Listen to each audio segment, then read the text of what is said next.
Hello, guys. Can you hear us? Let us know if you can hear. Yes, let us know, guys. Hello, everyone. Thank you. Hello. Thank you, guys. Let us know if you can hear us. If there's any issue. Yeah, let us know if we can hear the audio. So today we're going to be talking about dystopian futures and if we're living in one. Amazing. Yes, they're saying yes, they can hear us. Yay! Thank you, guys. They can hear us. Hey, kiss, hey, Vituka. Hey, Kiss. Hey, John Scott. Amazing. Okay, well, we're going to be talking about what's on a lot of people's minds these days, which is what the heck is going on in the world.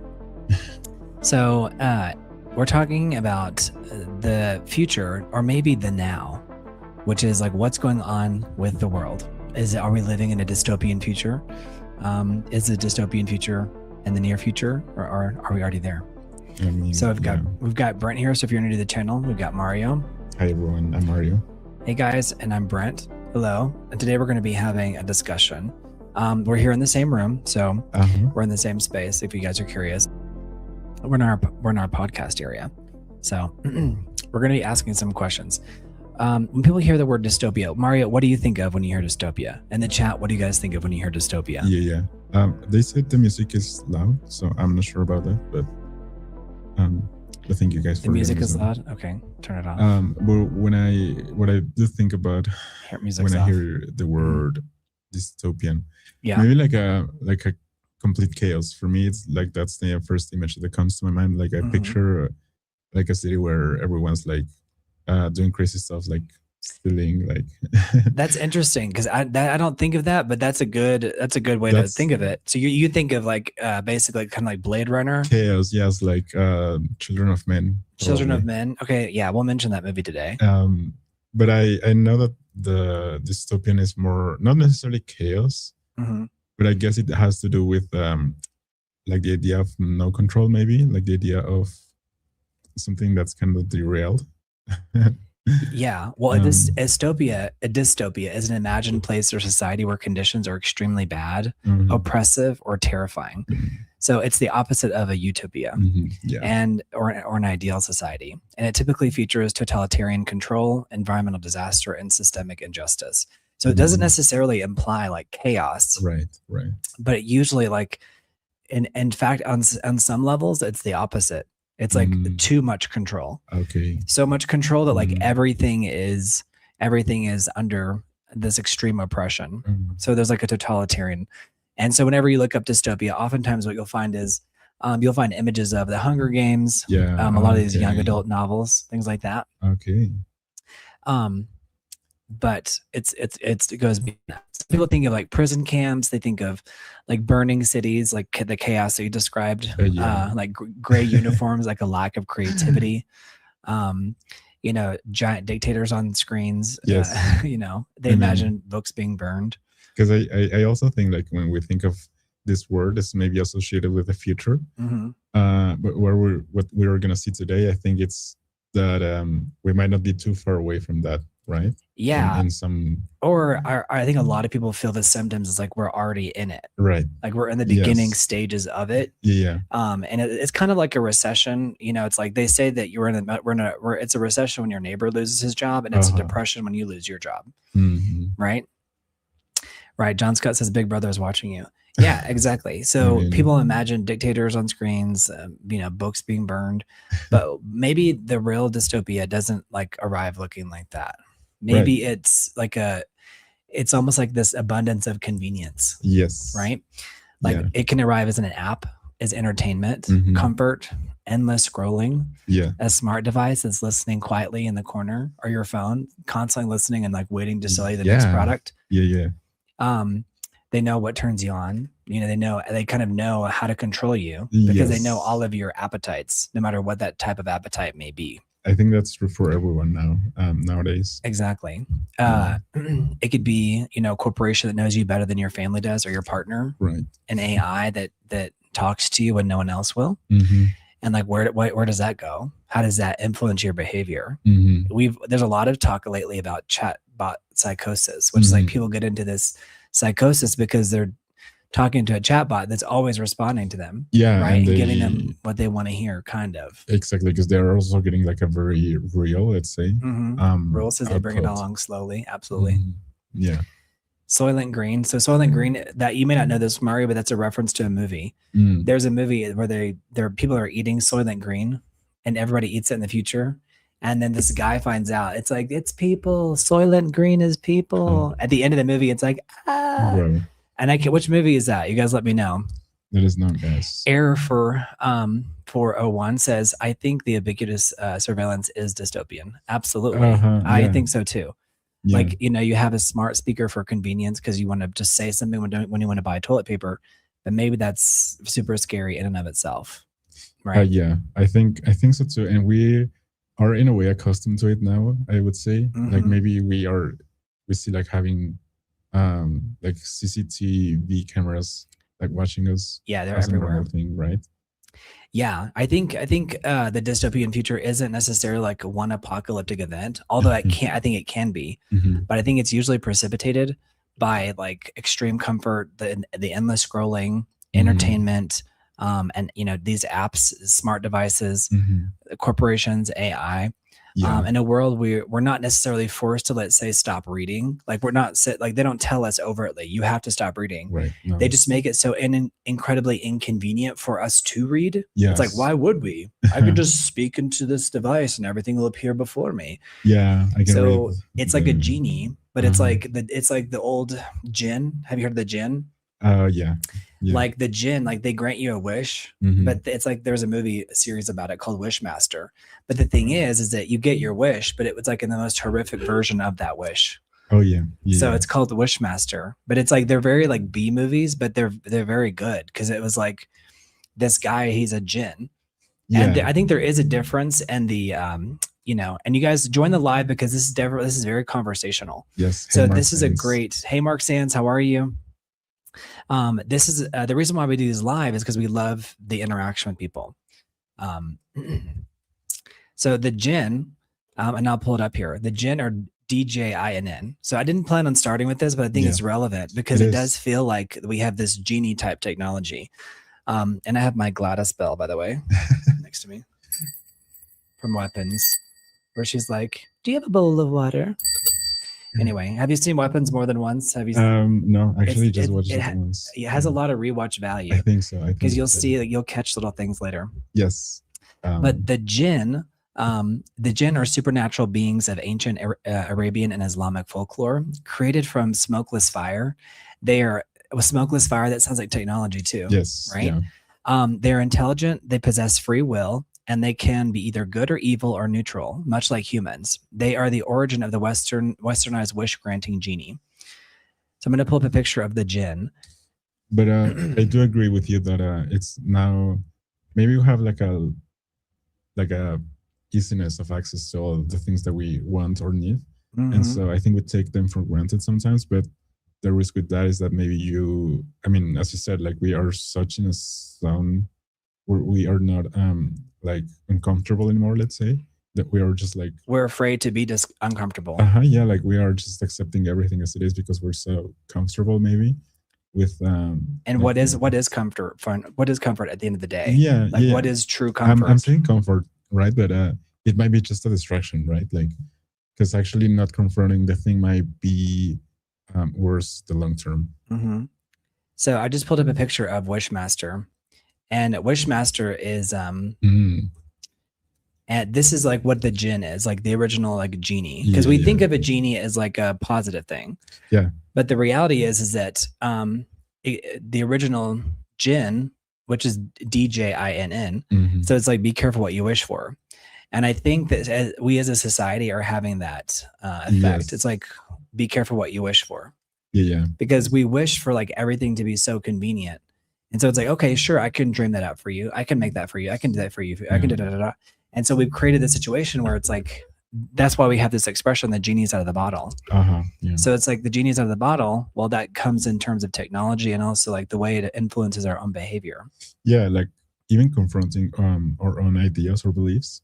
I think we're not doing that as much necessarily, or maybe not. Like questioning our own, our own thoughts, our own ideology. Yeah, like why we do believe what we believe, and either to change it if it's like wrong, let's say, or to reinforce it, right? If we're like actually believing in something good, it's not just like, oh, I'm gonna be questioning my own beliefs just for the sake of it, right? Yeah. Well, I think we're afraid to change our thoughts because it's, we kind of get married to the idea of who we are. It's like, well, it's kind of, you are what you eat, you are what you think too. Right. They made a movie, a scary movie called Jinn. And so here's some imagery of a djinn. And Wishmaster, it became more and more kind of like B-movie-esque. But this is not Wishmaster. This is different. So Wishmaster, here's the poster for Wishmaster. And then, but they're different images. But I do think that technology more and more kind of feels like a genie. Like it's like you have this thing. Hey, Mark Sands, how are you? What's going on? Hey, Mark Sands. You're awesome too. Like so awesome. Oh boy, Jinn, it's wicked. Yeah, they're really wicked. Was Wishmaster a Charles Band film? Let's see. It was a 1997 film. It was Robert Kurtzman. So Robert Kurtzman did a lot of those. He did Buried Alive in 2007. Some of these other movies. So this movie that is also kind of like popular right now, Obsession, also kind of covers the idea of absolutely brand new, just came out, Obsession. There's a movie it made almost 400 million, if not or already 400 million in the box office, and it's about like be careful what you wish for. Exactly, he wishes for a girl to fall for him. Yes, and that's like the whole plot, like the whole point of the movie, right? Among other ideas, right? But right. So it's just interesting to see how these core ideas are like being discussed again and again, and they never stop. True. Even back in the day when people just lived in the desert, right? Like they lived in the desert, and so the idea of the genie was like, oh gosh, I wish we had this, or I wish we had. It's like pray for rain. Okay, well I'm going to send a flood. You know, and I think we've prayed for like abundance as a society, and so now we have this abundance of knowledge and but at what cost? Yes. And so it goes back to the Shakespearean line, like, you can have too much of a good thing. You truly can have too much of a good thing. So on screen it says here, like, we're writers like Aldous Huxley, Ray Bradbury, George Orwell, Octavia Butler, Margaret Atwood, Kazuo Ishiguro, Dave Eggers, and the creators of Black Mirror. Were they predicting the future? And I would say in many ways, yes. Or were they simply describing human nature clearly enough that the future eventually just caught up? I think maybe like the idea of people describing the future, it's only also like the idea of them seeing the patterns, right? Like seeing the way humanity is going to. And you guys join join the chat, because I have like a general script, and I have some images I'm going to put up on screen and some video. But you guys this is designed for you guys to interact with us. Yes. And it's really cool to have new people join the chat. So participate. Well, that's one of the things, because of life, is that you can't wish for more wishes, right? Hey, Drisbans, if I had one wish, it would be for air conditioning built into my body. Well, if you think about it, you actually do have air conditioning. It's called sweating, because like dogs can't sweat. You know what I mean? I think there's now a device that you can put on your back, and it will keep you like cool. It has like a ventilator, like it's like a jacket. I think so. So. Well, okay. Yeah. I mean, well, but Drisman, I think like that exists. Sweat is like the OG, but it's air conditioning. Like your body regulates its temperature, so it's at that 98.7 all the time. It says, I saw that horrible version where he's trying to gather souls. Mark Sands, are you referring to Wishmaster? Are you referring to this Wishmaster here? Bye, Bitihuka. Hey, Bitihuka, how's it going? How are you? Well, Bitihuka, we're glad to see you. So, gin wasn't the original idea, but it's worth talking about because just kind of starting us off, because we're at a place where society has kind of gotten everything it wanted. Yeah. And so I think, you know, and I love how he said, love wishes are built in to backfire. John Scott says, so true. Yeah, Mark Sands, Wishmaster. I kind of have this weird love for the Wishmaster movies because I think that there is something fascinating about wish fulfillment and how I think wish fulfillment in general is designed to backfire. Because if you don't truly earn the thing like all like on your own, it has like this weird, it's kind of like giving technology to a baby. Yeah. It's like you're actually crippling that baby. Yeah. You know, because you're not realizing over time, it's like that person has there's no fight in them to get something. Yes, exactly. So where's the hero's journey? Right. And I think, yeah, with babies, but also, you know, young people in general and people in general, I would say, yeah. Right. So Mario, you're going to be my test subject. Some of this stuff you're going to be familiar with and some not. It's like the gin, like I just pulled it out of the air. But we're going to ask like here's the big question, like in terms of a dystopia, are we already living it? Right. So this is not about panic or conspiracy, no cheap doom stuff here. Like we're here to have fun. So if you like to have fun, even though this is like a dark topic, like we still have fun, you know? Yes. Yeah. But we're talking about literature, film, culture, and a serious look at the world that we're building, whether we're building it consciously ourselves or if we feel like the world was built for us. Yes. So chat, get ready. If you're in the chat, if you're watching, if you're brand new here, if you're just scrolling through, leave a comment because this is a very intellectual conversation. Yes, and don't forget to also like the video. Yeah, don't forget to like the video. That's key. And if you guys like this, become a member because after the video, it will go about. You have to be a member to watch it. So you can only watch it live if you're not a non-member.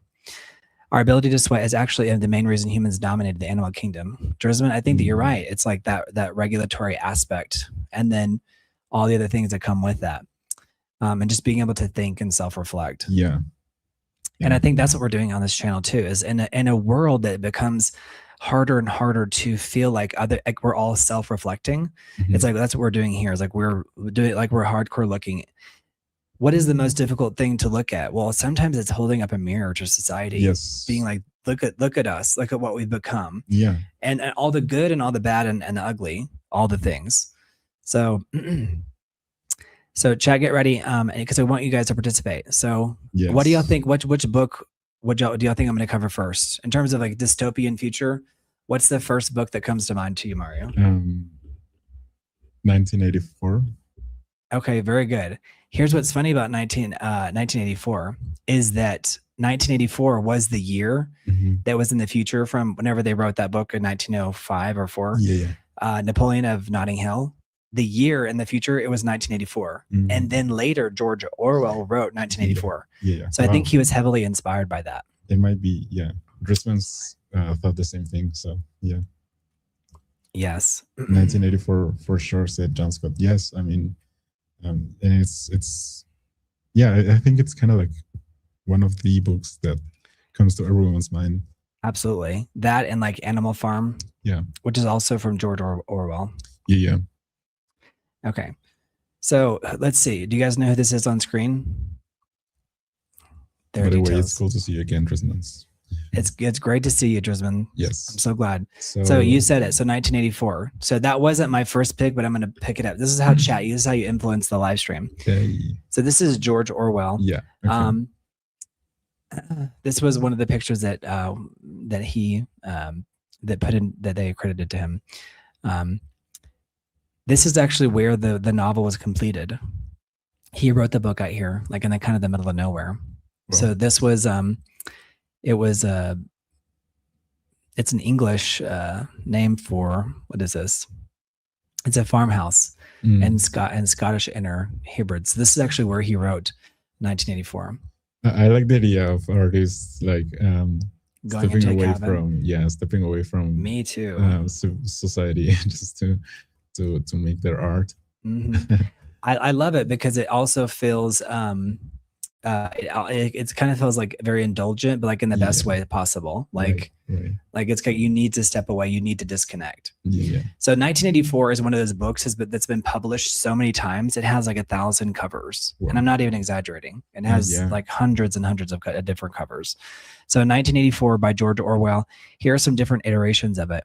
And what's interesting is that 1984, oftentimes you'll see an eye. Why do you think we see the eye in 1984? What would be your theory? Chat as well. Yes, I haven't read this, to be honest. How dare you?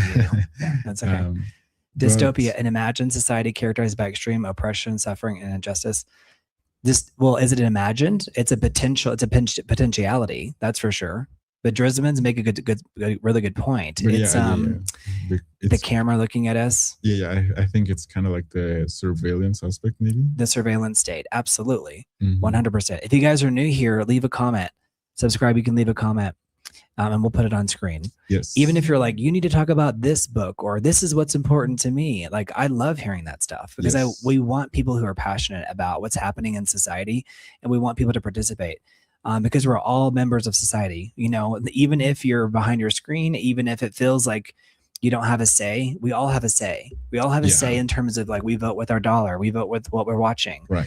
We vote with our ability to interact with media. Yeah. We're all part of the collective human experience. Exactly. We're all part of it. So these are some different things. And the overwhelming imagery that's on the cover is the idea. This is the original, this green one. Okay. This is the original. And as you can see, like they really, book art has enhanced since then, but this green one was very basic. But these other ones, it has like a television and an eye or an eyeball. And it's about this constant surveillance state and how freaking spooky that is. So 1984. All right. So you haven't read 1984, but did you learn about it in school? I kind of more like general knowledge, I would say, more kind of like the reference that they've been made to this book, like in television and like movies and everything. But I do think that he was influential in that way, and he was trying to come across with this idea, right? Like maybe the danger of like this type of situations. Well, 1984, you're right. It was a dystopian masterpiece that explores the harrowing dangers of totalitarianism. Yeah. So it's set in a superstate of Oceania. The novel follows Winston Smith as he attempts to rebel against an overarching party and its omnipresent leader, Big Brother. So that's why they were saying Big Brother. That's where the term comes from, is because we use the term Big Brother to this day. Yeah. But people don't even realize it was from this. So the omnipresent leader, which was everywhere, which is kind of like your smart speakers, your smartphone, all the different things that are listening to us at all times. Right. It's Big Brother. So the novel explores several core themes that dissect how power is maintained and how humanity is stripped of its fundamental rights. So the core themes are the control of reality and history. The party asserts that whoever controls the present controls the past, which is true, right? Yeah. In terms of whoever controls now, it controls what we have access to in the past. Yeah. And so we could just rewrite history and be like, oh yeah, this never happened. Yeah. This entire thing never occurred. Right. Or this happened this way and not the way that you thought it happened. Kind of like, but of course that's a risk. Because then it can be used to do many bad things. Right. I mean, you can quite easily control people by making them believe this happened, this didn't happen. Right. So because we kind of instinctively know as a humanity, if something happened in the past, it's likely to happen again. But if we know something happened in the past, then it's like we can prevent it from happening in the future. Yeah, and you know how easy it is for us humans to actually believe it. Like it's not. I mean, the collective consciousness is like very gullible in that way. Very, very gullible. Gullible. Yeah. So most of the imagery around 1984 has to do with this Big Brother eye. And again, people don't realize that Big Brother actually, the term comes from this. Now you guys can let me know if Big Brother was a term that was used before this, but just from my baseline knowledge, this was the first time it was used was in this. It says, Brent, do you have to be smart with history to work in Hollywood? You know what, David? You don't. I wish you did, but you don't.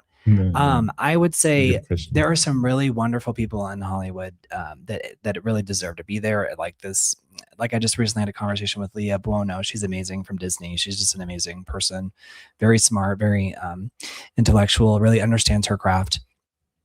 But I think that it depends on what you do in Hollywood. I think if you work in certain sectors, you do need to be more knowledgeable. But sometimes I've been in conversations where I'm like shocked at how little the other person knows.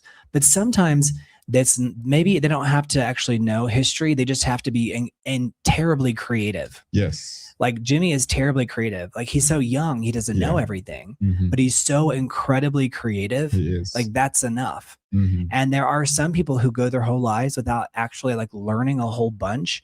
But in some ways it's like that has been their form of in their own minds, because I think you have to be kind of like a genius to do this, but to not let it affect their own creativity. So it's like they learn certain things, but up to a certain point, because they don't want to have an interpretation of the thing. So I don't know if that does that make sense. It's like almost like what is true learning? I think learning depends on where you're standing. Like what is learning to you? Well, I mean, that depends. So here's an image of, this is one of the things. It says war is peace, freedom is slavery, and ignorance is I kind of have to look at what it is. This is in the thumbnail. What is ignorance? Ignorance is, maybe it's bliss, but it doesn't say bliss. But you guys can say, hello, how's it going, Sultan? How are you? Sultan. It says he's creative and pranking you. David Young, he loves pranking me. Absolutely. It says, what about Sisyphus? I could go on. Yeah, so Sisyphus, is that the one who flew through? No, that was Icarus. That's Icarus flew too close to the sun. Sisyphus is the one pushing the rock, like the boulder. Up the hill forever. Yeah. And so that's a good one. That's a really good reference. And that's kind of like this idea that society too is like constantly recite, like maybe we can't move forward. Yes, like the never-ending task, like the doing it over and over again. Yeah. So he's forced to push the rock up the hill forever. Oh, you know what? Actually, that's different. That's a different one. He's the one who's he's eternally punished, and so once he dies of old age, the gods condemned. Oh yeah, he pushes up a rock up a hill. Yeah, only to do it again and again. Who was the guy who had his guts be eaten out perpetually? Oh. Do you know that one? That's what I was thinking for a second. But you're right. This is Sisyphus. Oh no! I'm thinking of the guy who had to eat their son, but yeah, no. That was Kronos, right? I think, like not Kronos, the god of time, but Kronos, like the original Titan, like the OG Titan. Yeah, but yeah, Mark Sands. The story of Sisyphus is really interesting to me too. Mark Sands. It's kind of like, is that one of the worst outcomes? I mean, and listen, at least he has something to do every day. Yeah. I think listen, there's an old saying. It's like, if you want to destroy a man, take away all of his problems. Here's an image of Sisyphus. I'd laugh. And people compare it to us humans doing like basic tasks, like every, over and over again, like washing the dishes, right? Well, like, I had a panic attack back in like, before you were like in 2000. And I remember like taking a shower and I was like, oh my gosh, I have to do this every day for the rest of my life. Right. But I think I'm like, well, that's the same thing for breathing too. So I mean, like, how far back do you want to go? Like, hey, Adlad, how's it going? Adlad. Mark Sands is Mario. Mark Sands, what do you mean by that? But right now we're talking about a little bit 1984, the surveillance state. This is an image from a depiction of 1984, and then someone mentioned Sisyphus. Yeah, and so I think Sisyphus, like that was like his punishment for he tried to betray Zeus to try to cheat death, and so that was like his that was his outcome. Yeah, and maybe that's like the pursuit of technology, like this endless pursuit of technology.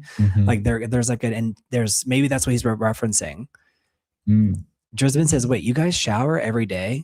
Yeah, I know. You can believe it. I mean, David Young says, I only shower on New Year's Day. David, I wish. There are days when I'm like, I mean, there are days where you're like, gosh, like, maybe and you try to make an excuse. You're like, oh, I'll just, I don't want to dry my skin out. Yes. Or my hair. Y'all are hilarious. Y'all are funny. But yes, we shower every day if you can believe it. I'll put the comments here on screen. But that's funny, guys. Yeah, y'all crack me up. Okay, here, make it big. Unless you're being serious, and then there's nothing wrong about not showering every day. I wouldn't judge someone, honestly. I wouldn't. No. Okay, so 1984. 1984 talks about Big Brother, the control of reality and history. So the party that's in control asserts that whoever is in control of the present is in control of the past and all the ideas, because everything from the past is what brought us to today, right? Yeah. So there's the thought of through the ministry of truth, the government. What an ironic thing, the ministry of truth. Yeah, sounds familiar. Right. The government constantly rewrites historical records to match the current political narrative. This blurs the line between objective reality and state-sponsored fiction. Wow, I mean that sounds like right now. Yeah. It sounds 100% like right now.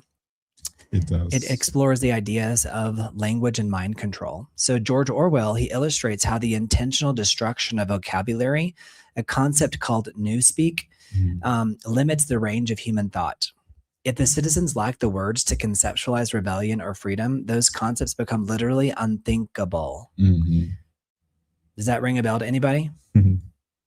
Drisman, we can't say, but you can draw your own conclusions. Wink, wink.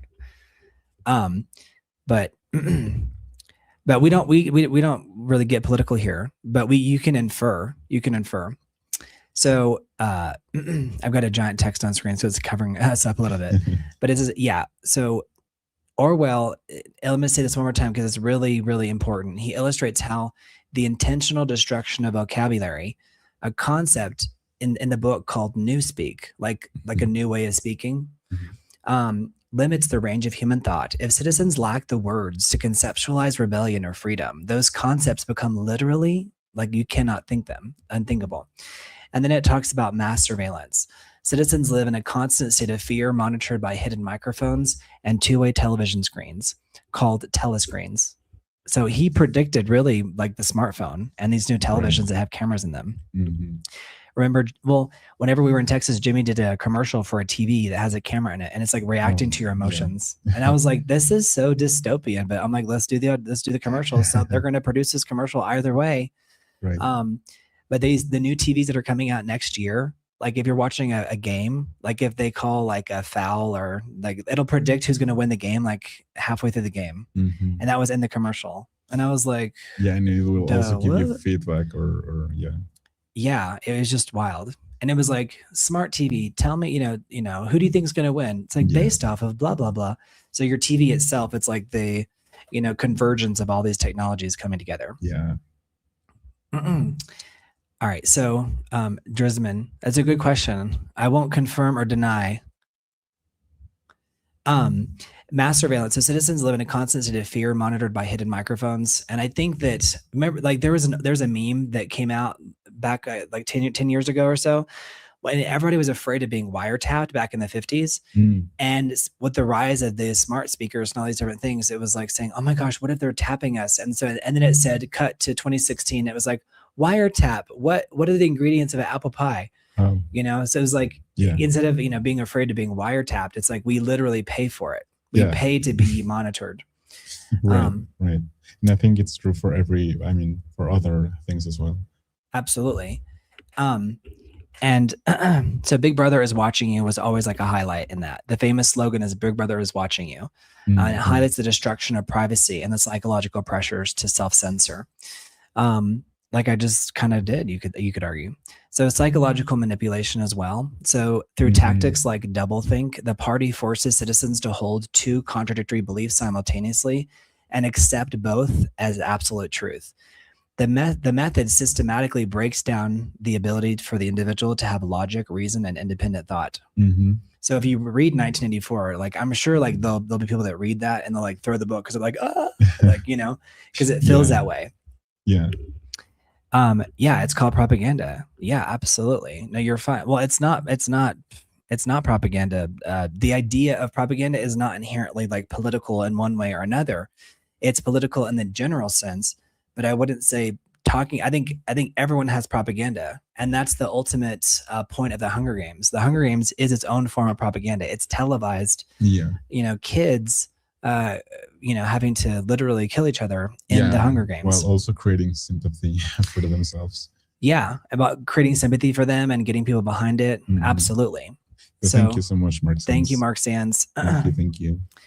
And then there's so the psychological manipulation. Mark Sands, by the way, it's not lost on me. I just, I would just thank you. I kiss your feet. Thank you. But psychological manipulation. So the doublethink aspect is interesting. Have you ever heard of that? The doublethink aspect? No. I've never heard. I read this a long time ago, but the idea of doublethink, it's like the party forces citizens to hold two contradictory beliefs and to accept them both as the absolute truth. I think you can entertain both, but I think what the scary part is that they force you to internalize that belief and make it your belief, like make it your own belief. Yeah. When it's kind of ideologically impossible. So it's a way to just suppress your ability to think critically, because these two things may contradict each other directly. That kind of sounds like evil Hegel. Oh yeah, evil Hegel, like the thesis and the antithesis. Yeah, like using it for wrong purposes, like to also shape your thought. That's true too. It's actually more than that. It's more than every 30 seconds. Yeah. So is doublethink basically forcing cognitive dissonance? I don't think so. I think cognitive dissonance is like what you believe to be true and like what is true. It's like your behavior doesn't necessarily align with what you say you believe. Okay. So let's say, Mario, you say like, to me, it's really important to, it's important for me to be healthy and to live healthy, but then like you avoid eating healthy food at every turn, right? Yeah. So that's where that'd be an example of cognitive dissonance. It's like me saying, oh, I love being on time and then not arriving on time, right? Like on practice. Yeah, exactly. Nice. And so that would be cognitive dissonance. But I'm going to pull this up for him because I love that they're asking questions. That's what we want. Yes. So it says, apparently your TV is constantly taking pictures of your, absolutely. It's the same with your computer, but it's even more. So Drisman, I'm going to get to your point within the next minute. But I'm going to pull up the information I have here because I got a little sidetracked with Sisyphus, but next on the list in terms of the way that the things that it explores is the suppression of individuality and love. Yeah. So the party outlaws intimate personal relationships and independent sexuality as it views them as threats to the state. So instead, emotional energy is aggressively channeled into blind patriotism and hatred for the state's enemies. And so a lot of people learned about 1984 through Spark Notes, back in the day. Have you heard of Spark Notes? No. It was like a way to boil things down to it's the core ideas. Oh yeah. But in a way, Spark Notes was its own version of some of this dystopian stuff. Instead of reading the whole thing, it's like, we're just going to narrow it down for you and give you the bullet points. Boom, boom, boom. Yeah. Well, how can you truly it's like life. Someone can tell you something, but you're not going to know until you truly experience it. Here in Mexico, that was very common for students to learn stuff. I just didn't know the name, like the terms in English, but it's true. I mean, it's true. It's kind of like what we've said here before, like the idea of not actually tackling the source material, but rather just like a spoon of it, which isn't necessarily better or more beneficial. Because it's actually not the thing again. So, right. Well, here's doublethink. It says doublethink means the power of holding two contradictory beliefs in one's mind simultaneously and then accepting both. And this is something that was forced upon the people in 1984. And so I can expand on this a little bit more. But basically, doublethink was again, this idea of holding two things, but then the government forced people to accept that they were true. Yeah. Not in merely telling a lie or being a hypocrite. It is the active, conscious choice to brainwash yourself so that you genuinely believe whatever the ruling party demands, even if it defies logic or your own memories. So in some ways, it's kind of like cognitive dissonance, but I think it's more about like full-on brainwashing. And I think we're seeing some of this in the modern world. Yes. And I don't come on here to ever like talk about any specific politician, but I do. We talk about like, you know, we can all infer. I mean, yeah. 100% like infer. It says I'm not totally against technology, but definitely more a fan of analog and older technology without the connectivity and surveillance. That's the price you pay, right? And that's why at the very beginning of if you're just not joining us, we started off talking about like Wishmaster, like that movie. It's like Wes Craven, ironically, he was the producer on this. Maybe that's why I love it so much. But he produced it, but this guy Kurtzman is the one who directed it. But there it is, Robert Kurtzman. But it's be careful what you wish for. And so it's like a genie. It's like magic. You can get whatever you want. But that genie may be evil. Yes. Like at the end of the day, the genie may actually be something that's not so good. Yeah, or find the tricky part of your desire. Yeah, or just like you know, sometimes there is the idea of, in some ways, it feels like technology is forcing like life to not unfold in the way that maybe it should. Yeah. And so it's like we're forcing everything, like and by the nature of forcing everything. It's like going against some inherent laws of nature. Yeah, like you get like undesired results, outcomes. Yeah, and it goes to Hegel's idea. It's like even if you get what you want, it's not going to be what you thought it was, which is the Hegel's idea of the thesis, the antithesis. But the doublethink, the way it works is according to Emmanuel Goldstein's book within the book. So there's a book inside of the book. The process requires an ultimate loop of self-deception. So you recognize that the party is lying or changing a fact. So the person, let's say, who lives in 1984, they recognize that the party is lying or changing a fact. Then you deliberately lie to yourself to match the party's new reality. So there's a conscious choice, then there's active deception, and then there's the instant amnesia. You force yourself to forget that you just lied to yourself. And then there's a recursive forgetting. You forget the actual act of forgetting so that your new belief feels entirely genuine, pure, and uninterrupted. So there's a famous line from the movie, or from the book, I should say, which is, war is peace, freedom is slavery, and ignorance is strength. So that's the one that's the common thing that's actually on our thumbnail is this one. And that's what was in this picture here. Yeah, and in that moment, war is peace, freedom is slavery, ignorance is strength. But it's so true. I mean, I think us humans have like such a strong mind, but at the same time, it's really fragile in the sense that you can easily mold it once you know the 100, truths, yeah. To get there. So yeah, just the idea of you questioning even your own reality might be dangerous if you go like questioning like the past and like questioning totally the true facts that actually happened.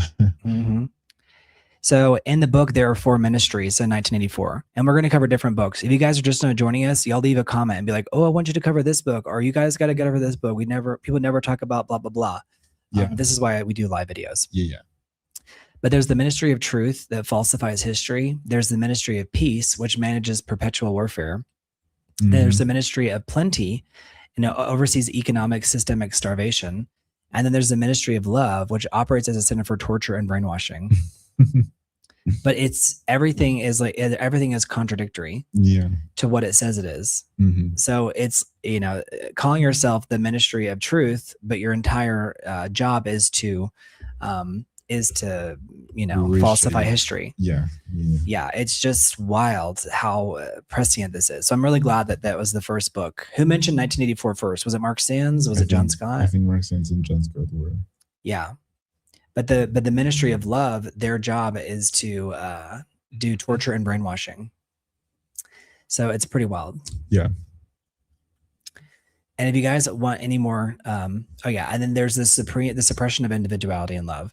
So there's no relationships, there's no independent sexuality, and it views all like love as threats to the state. So that's your quick overview of 1984. If anyone has some anything to add about 1984, I would love to hear it, because I'm going to go on to my next book, which is Brave New World. Brave New World. Okay. Now, have you heard of Brave New World? I've only heard of it, but not. I haven't got like my hands on it. Yeah. So like in 1984, Brave New World, they're constantly trying to remake it. They're constantly trying to redo it. There was recently a series that didn't work, and it had actually one of the actors who was in Weapons in it. But it says "Everybody Happy Now." This is the cover art here. Let's see if I can show this. Yeah. Let's look at. All right. So Brave New World, there's several different iterations of this, but this is from Aldous Huxley. If you guys have read Victory is Written by the Winners, totally Mark Sands, 100%. Yeah. So true. So now, not to be confused with Captain America Brave New World, because they called it Brave New World, the Captain America movie, and that had an extensive marketing budget.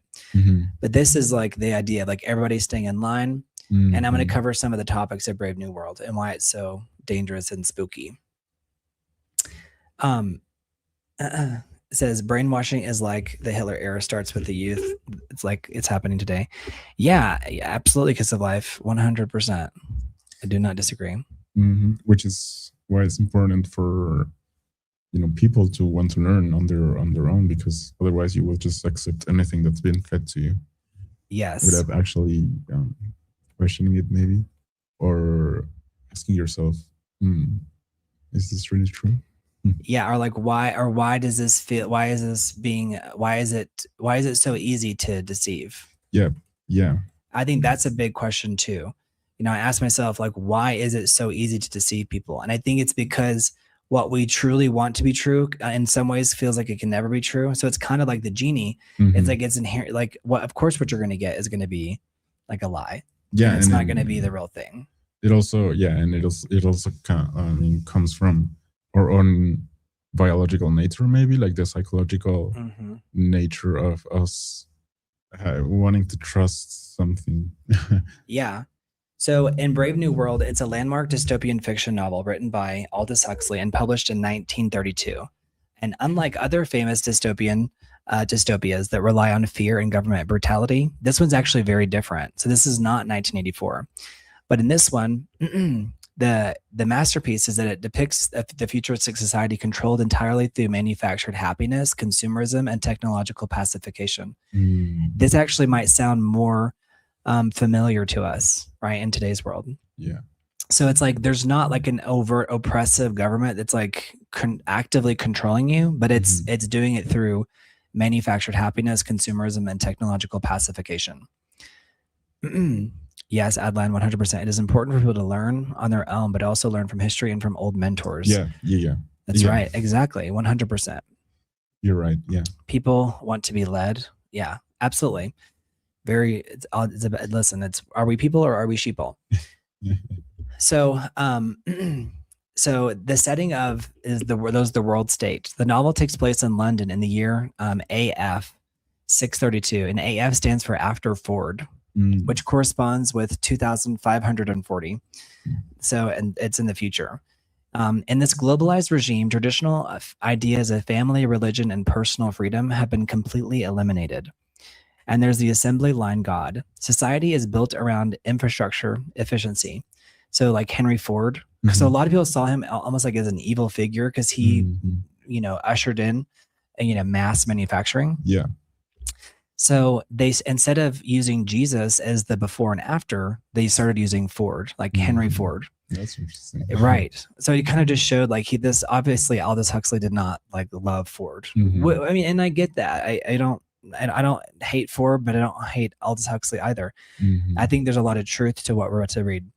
So there's the assembly line God. Society is built around industrial efficiency. Henry Ford, the pioneer of the mass-produced automobile assembly line, is worshipped as a godlike figure, and people use the term "our Ford" instead of "our Lord."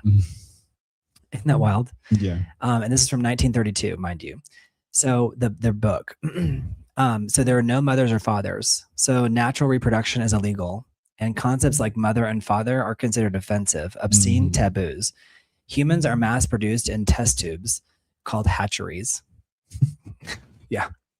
I'm reacting to it because it's the first time I'm also hearing about it. So. Oh yeah, when you read this book, like, or if even just reading about it, you're gonna be like, what? Like, because people are starting to have less children now too, and so it makes sense that like the state and a dystopian future, like the state would raise the children to take the burden off of the people. Right? I mean, yeah, and we've seen that now you can grow babies in artificial wombs and everything, and a hatchery. Yeah, so they're called hatcheries in the book. So there's no idea of mothers and fathers, and if you use the term mother or father, it's considered offensive. Yeah, and there's a caste system. So citizens are generally are genetically engineered. So it's kind of like Gattaca. Did you ever see the movie Gattaca? I don't think I did. It's with Uma Thurman, and no, it's really good. But anyway, citizens are genetically engineered and chemically altered before birth into a rigid, predetermined, intelligence-based social hierarchy. So you have your alphas and your betas. So intellectuals and rulers who are wear distinct colors and handle advanced work. Then you have your gammas, deltas, and epsilons. Those are mass-cloned, lower intelligence laborers conditioned to love their menial tasks. So isn't that wild? Like it feels like where we're headed. When you mentioned like the idea of calling it Ford instead of Lord, I immediately thought like treating brands as cults, like totally worshipping brands. Absolutely. And now we are seeing maybe that to some extent, right? Like the idea of us thinking that the brands are, yeah, like up there. Well, so the alphas and the betas, they're the intellectuals and the rulers. And then you have the gammas, deltas, and epsilons. So there's mass cloned people, the gammas, the deltas, the lower intelligence laborers, and the epsilons, and they're conditioned to love their jobs. So even if it's something very minuscule, like they're programmed, kind of like Cloud Atlas. Have you seen that? Yeah. So there's absolute conformity. So from infancy, children undergo sleep teaching. So it's called, and it's an electroshock conditioning to hate books, nature, and ensuring that they never question authority. Wow. So this is what's so interesting is like how they predicted this 100 years ago. You know, we're almost coming up on 100 years of Brave New World. Wow. So this one, again, it's about, there's some similarities with 1984. They both, and there's enforced hedonism. So do you know what hedonism is? Yeah. How would you describe hedonism? Because I know that you know what it means intellectually. Because I think it's kind of like delivering yourself to like pure pleasure. Yes. Like instead of confronting maybe more challenging ideas or feelings. Right. So it says, "Don't call me dad with respect, and you're in trouble." That's Mark Sands is hilarious. And thank you for super chatting. I appreciate it so much. Yes. All right. So, but monogamy and deep feelings are outlawed. Instead, the motto, "Everyone belongs to everyone else," is the mandate. So everyone belongs to everyone else. And it mandates superficial sexual promiscuity. If anyone feels brief moments of sadness or anxiety, they take a pill called Soma. Yeah. And the side effects are, it's a side effect free pharmaceutical, panacea that introduces instant pleasure and compliance. So Soma is like a key part of the book, is this idea of Soma. Like everybody takes it. And the core characters are Bernard Marx. He's an alpha plus sleep learning psychologist. And he defects during his laboratory incubation that left him shorter than normal, giving him an inferiority complex and making him a bitter outsider who secretly despises the world state's superficiality. So in a way, it almost feels like Aldous Huxley had to give someone like a superficial reason to help hate society, because he actually hates society because he's short. Because he defects from the laboratory incubation because it like made him shorter than he should have been. And then there's Lenita Crown, a beautiful popular beta plus. She's a hatchery worker, meaning like where people are born, who perfectly embodies the society's ideals of mindless pleasure and conformism. And if you think about it, this really inspired like the Hunger Games too. Some of these aspects, this along with 1984 as well. But right now, if you guys are just not joining us, we're talking about Brave New World. Yes. And then there's John the Savage. He's a young man raised outside civilization on a savage reservation in New Mexico, born naturally to a world state woman who was stranded there years prior. John grew up reading an old copy of William Shakespeare plays, forming deep traditional ideas like romance, poetry, and suffering. And the plot kicks off when Bernard, Marks, and Lenina Crown take a vacation to the primitive New Mexico reservation. Okay. So like this is like an abandoned area, or it's a reserve at this point in the future.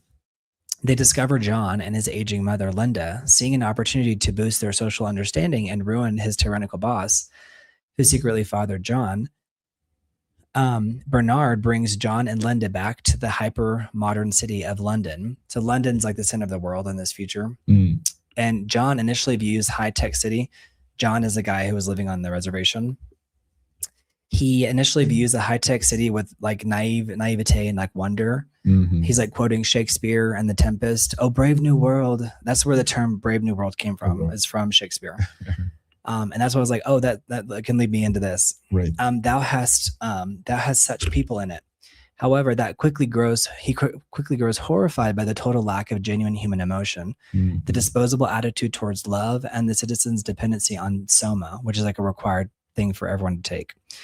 The climax of the story occurs when John's mother dies. Consumed by grief and disgust, John attempts to start a rebellion by throwing away a lower caste soma supply.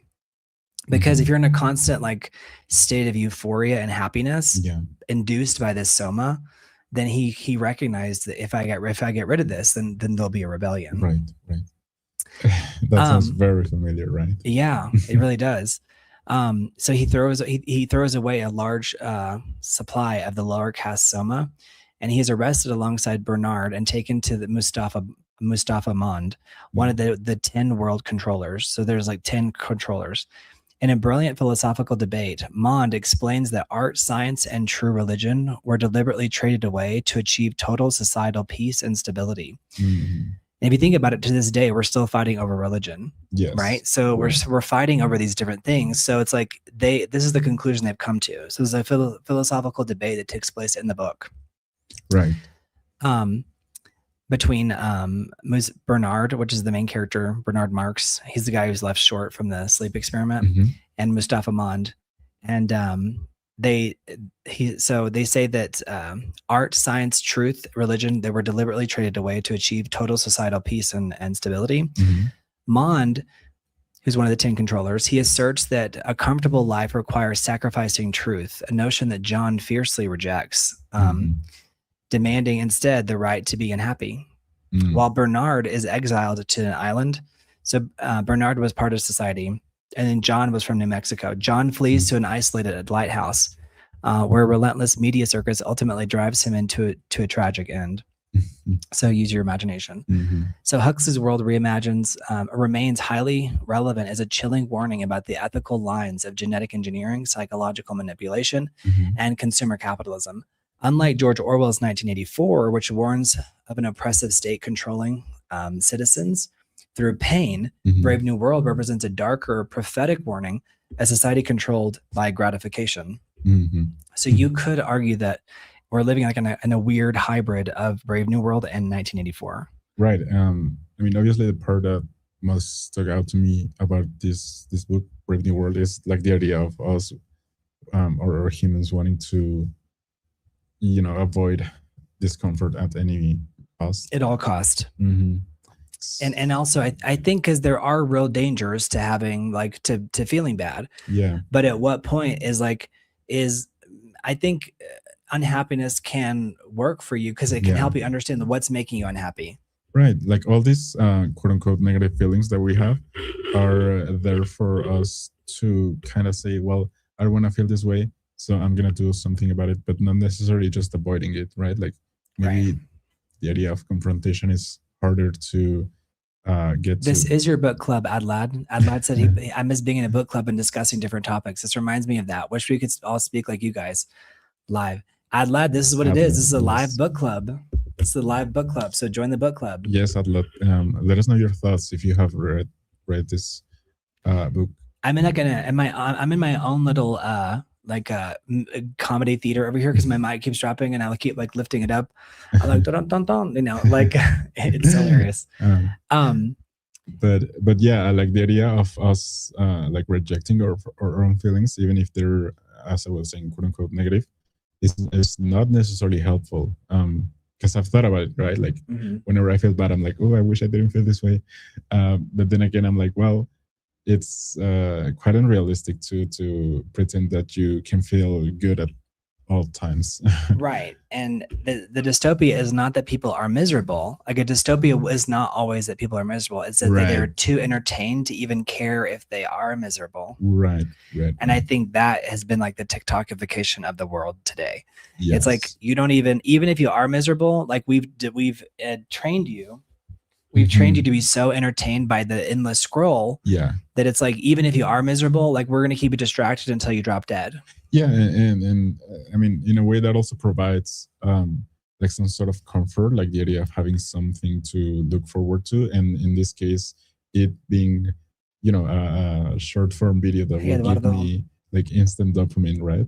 Which is not necessarily a good thing. But I think that they know that these things are there for them. And so we rely on them maybe too much that it gets to a dangerous zone, I would say. Absolutely. So here I have on screen, are we closer to Brave New World than 1984? Type yes or no in the chat. Hey, Eduardo Matute, how are you? Hola, Eduardo. Hola, Eduardo. ¿Qué tal?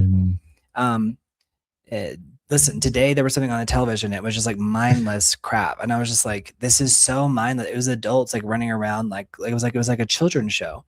And I was like, see, this is what they're doing to us. Yeah. And not to be like, the sky is falling. But I was like, there is like, and yeah, when you look at it from that point of view, it is a bit scary. Are we closer? So Gizmo says yes. What do you think? Yes. Are we more like a pacified world? Are we more like in a world that's is it more about like being controlled through, mass surveillance? It's hard for me to say. Because when you think about it, you see like the governments doing things like the ones described in 1984. But at the same time, we're all so influenced by these things, like hitting our dopamine receptors that maybe, I would say yes as well. Yeah, I think it's definitely a bit of both. But it's a bit of both, yeah. When you think about it, it's really... I think where both things are already happening in a way. Absolutely. But you're right, Atlad. Yeah, maybe a little bit of both. All right. So have you heard of Fahrenheit 451? Yes. Yeah. Okay. So tell me what you know about Fahrenheit 451 as I pull it up. Is this the book where they burn books, I think? Yeah, it's the temperature at which like paper burns. That's mostly what I know about this book. I kind of have to admit that I haven't read any of this, but yeah, I know that about that one.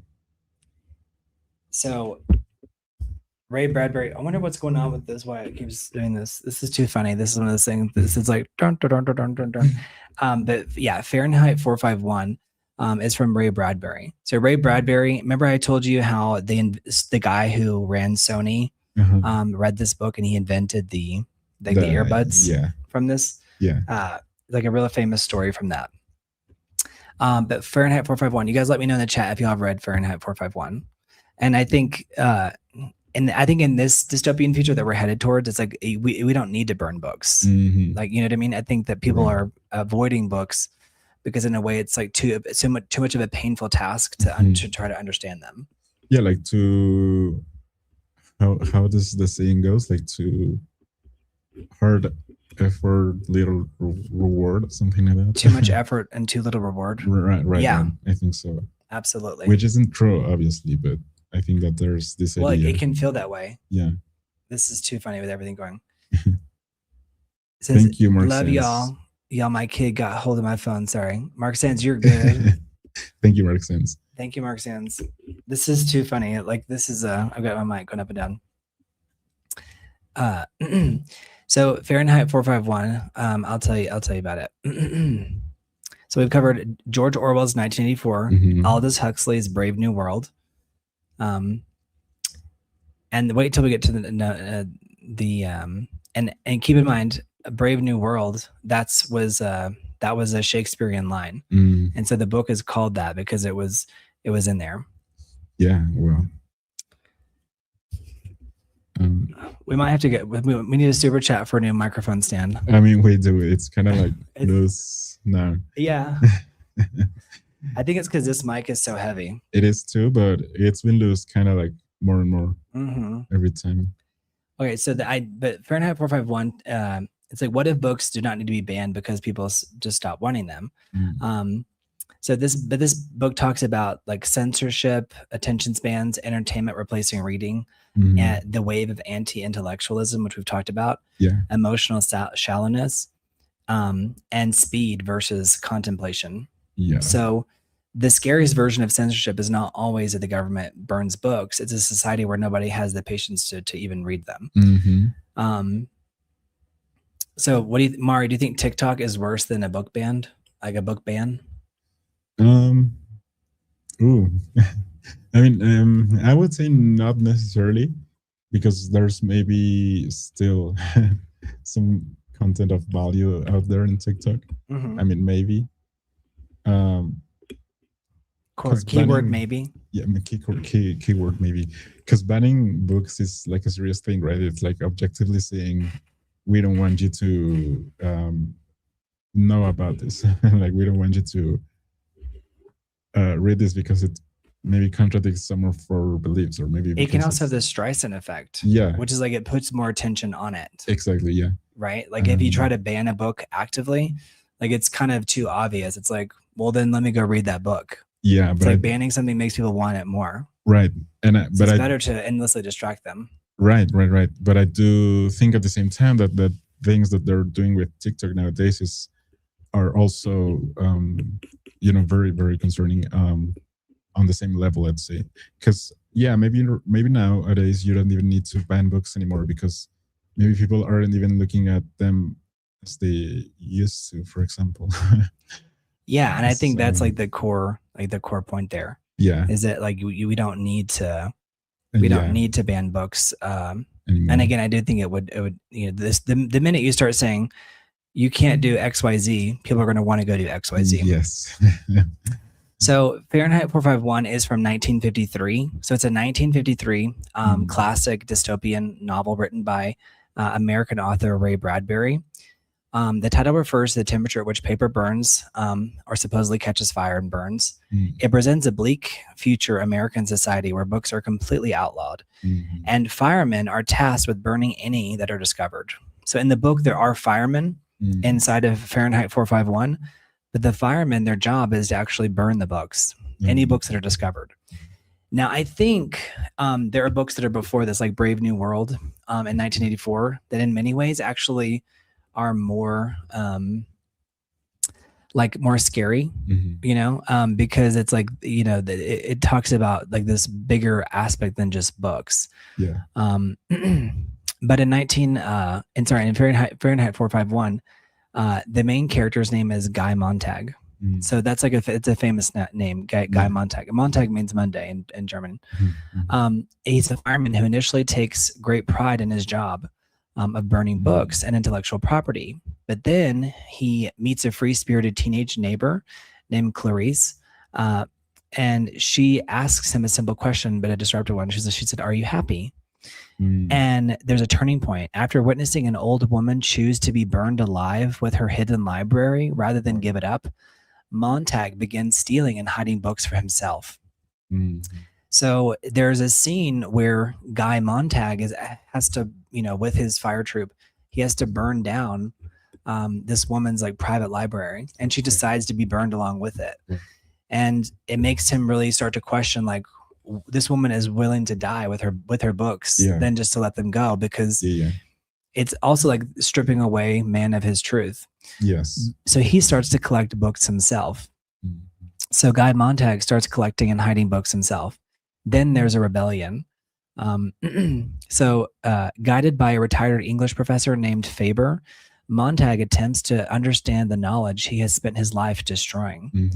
And then after being reported by his own television addicted wife, Mildred.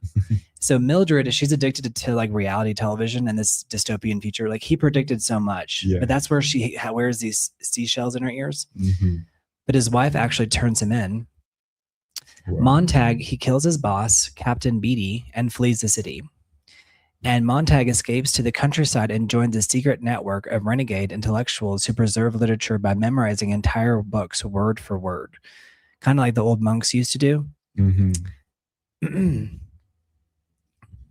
I think that all these images, like the way you describe them, are like very, very powerful. And I think he was obviously trying to get the point across that, like the idea of banning knowledge almost. And I saw that John Scott said that TikTok is like a self-imposed book ban. Absolutely. And I think that's the perfect way to describe it, right? Like, because if you restrict yourself from it, you're also kind of like preventing you from getting to that knowledge as well. So, but all these images that you described were really like powerful in the way that they can, create like the alarms for the reader to see the importance of not rejecting, knowledge. Absolutely. And obviously, like the idea of her defending her library so much. This here on screen. This is the wife who turns him in. Like her performance was actually really good. Like I have a vivid memory of this movie. It's from 1966. But the wife, like she's addicted to television, and she's like the perfect example of kind of like what Ray Bradbury had a concern that society was like turning into. And so like she sees that he's reading books, and she literally just turns him in. Wow. I guess it's also about like the idea of your neighbors, right? Like maybe if you see that the other person is doing maybe better in intellectual terms than you are, then maybe you will just try to drag them to your level instead of like leveling up to their level, right? Here's a famous like scene where they're in the bed together, and he's like reading something, and she's like doing her nails, and she's like, "What is that?" So it's very interesting, like how like the vilification, the vilification of learning things. Yeah. And I think we're there. I think that this image is probably happening in many places right now, like yeah, I mean, like listen, in like the Middle East, like women aren't allowed to learn, right? Like there's a huge level of regression in terms of like society. Here's one of the it says aflame with the excitement and emotions of tomorrow, Fahrenheit 451. So this is so instead of him fighting fires, he actually starts them, right? But this is one of the covers of Fahrenheit 451. Yeah, and that's another thing that we've seen across all these books, right? That they use like the contradiction or like irony to denounce the thing that they're trying to exhibit. Yeah, I think, if you guys have any other commentary on Fahrenheit 451, I would love to hear it. I knew about the book because of this film by Francois Truffaut. I haven't watched it, but I haven't seen like many of his other films. Yeah. But yeah, that's how I knew about this book. Yeah. So there's there are two books called from Dave Eggers. They're called The Circle and The Every. And it's a dystopian techno thriller. And I'll pull it up here on screen so we can look at it. This actually has the breakdown here. But The Circle and The Every is Dave Eggers' dystopian techno thriller novels. So one was in 2013 and the other was in 2021. But they kind of are companion pieces. So The Circle, it critiques modern tech monopolies, while The Every acts as a companion sequel, exploring the unchecked expansion of those tech monopolies into everyday aspects of life. Okay. So if you think about it, he was already predicting, even like at the onset of like social media, Yeah. So the story for The Circle is it follows May Holland, a young woman who lands a dream job at The Circle, the world's most powerful tech and social media monopoly. As she rises through the ranks, the company's utopian vision of transparency transforms into a dystopian nightmare of total surveillance and erasure of privacy. Yeah. And they made a movie with Emma Watson and Tom Hanks. And for some reason, that movie just didn't work. But they made a movie with Emma Watson and Tom Hanks. And for some reason, it just didn't really land with people. I'd have to go back and watch the movie. But the themes that explore privacy, digital oversharing, and the illusion of connection, and what happens when corporate control supersedes democracy. And so the movie that they made together, Emma Watson and Tom Hanks, it's called The Circle, and it's from, they made it in 2017, so shortly, just about 5 years after. 4 or 5. Then there's a book called The Every, which is from 2021. It's set in the same universe, but the book tells the story of Delaney Wells, a former forest ranger who takes a job at The Every, the company formed by the merger of The Circle and the world's largest search engine. Delaney's goal is to infiltrate the monopoly and destroy it from the inside out. The themes are it expands on the original critique by targeting algorithms, The Every's complete control over retail and information, and society's voluntary complicity in the destruction of its own freedom. So I think you could read these books and be like, okay, like this is right on the money. Yes. The Every and The Circle. So it's definitely like where we are now. I think so. I think it sounds like we're definitely seeing like phases of it already, like the ways in which this things can happen in our real life world. Yeah, absolutely. Like some of them, it's like you might read some of like these books and be like, you're just talking about now. Yeah. But the idea of the algorithm and, privacy dies because people voluntarily trade it in for convenience, right? Yeah. And then we're just going to talk a little bit about Black Mirror. So have you seen any of the episodes of Black Mirror? I've seen a couple, yeah, but not the full series. But I also remember like when this came out, it was even back then, which are not like just a few years ago, back then. But even then it was like shocking. Well, Black Mirror is a sci-fi anthology series that explores the dark, unintended consequences of modern technology and human nature. So rather than being strictly anti-technology, it serves as a cautionary mirror to society, illustrating how near future gadgets amplify our deepest flaws, desires, and societal dysfunctions.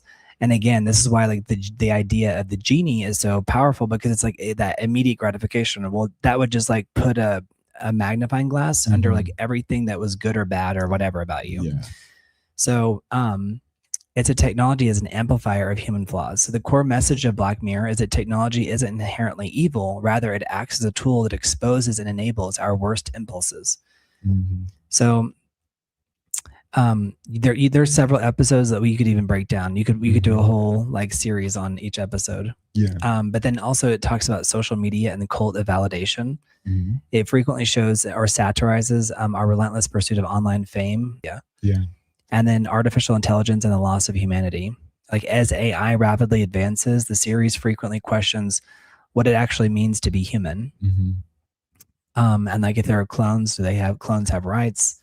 And then again, loss of privacy, surveillance, media consumption, and exploitation. So there's some episodes. There's one with Dallas Bryce Howard. I highly recommend it.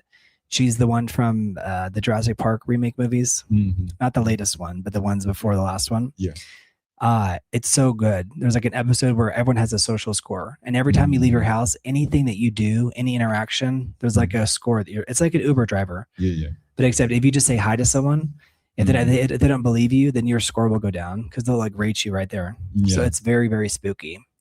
But I think the thing with this series is that they already saw like the uprising of these possibilities, right? Like, well, maybe the authors of the books we previously discussed weren't as close to this reality. I think that the creators of this series were actually like already getting their hands on the reality that they were trying to denounce, right? Absolutely. There's also one with, like, since we're in Mexico City, there's one with Salma Hayek. It's one of the best episodes. But it's called Joan is Awful. Have you seen that one? No, I haven't. You got to watch it. Like, you will, like, it's hilarious, but also at the same time terrifying. Dave Young says, are you talking about going to a library? Dave Young, what's that? What's a library? Library. Yeah. Yeah. What's that, Dave Young? Yeah. What's a library? But Joan is Awful is an episode where, like, there's different simulations of AI inside of AI. So it's like people have signed their rights away and they don't realize that they're in television shows. And then inside of that simulated reality, there's another television show. So highly recommend it. Okay. And then we're gonna end on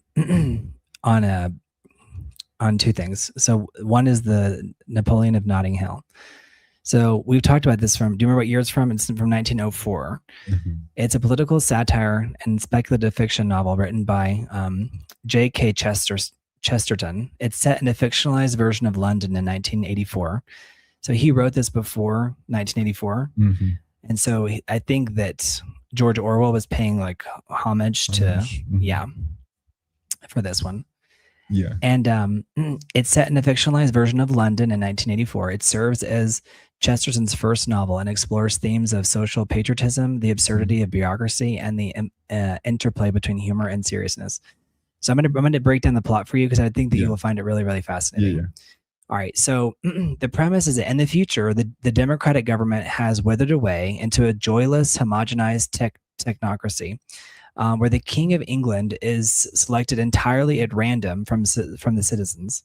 So and since nobody gives a crap. It's like people just are chosen at random and they just serve as to be the King of England.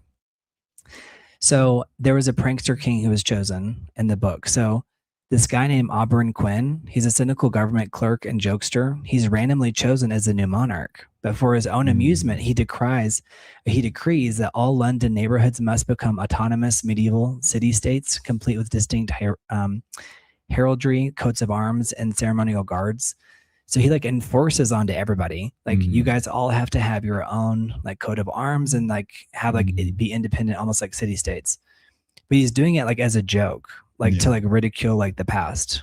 But while everyone else treats the king's decree as a massive joke, a young man named Adam Wayne takes it entirely seriously. As the provost of Notting Hill, Wayne forms an actual army to defend his neighborhood's borders against corporate interest, trying to bulldoze local shops to build a new highway.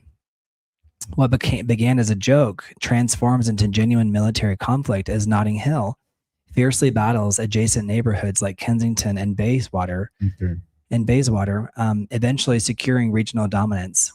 So it's like this guy inadvertently like caused a rebellion because he was like, actually people have a deep desire for meaning because in this future, like nobody gave a crap about anything. Well, yeah. And so the core themes and the impact is that it's a satire on modernity. Like unlike typical sci-fi, Chesterton's 1984 features no advanced technology. His primary thesis is that despite structural changes, human nature remains inherently constant.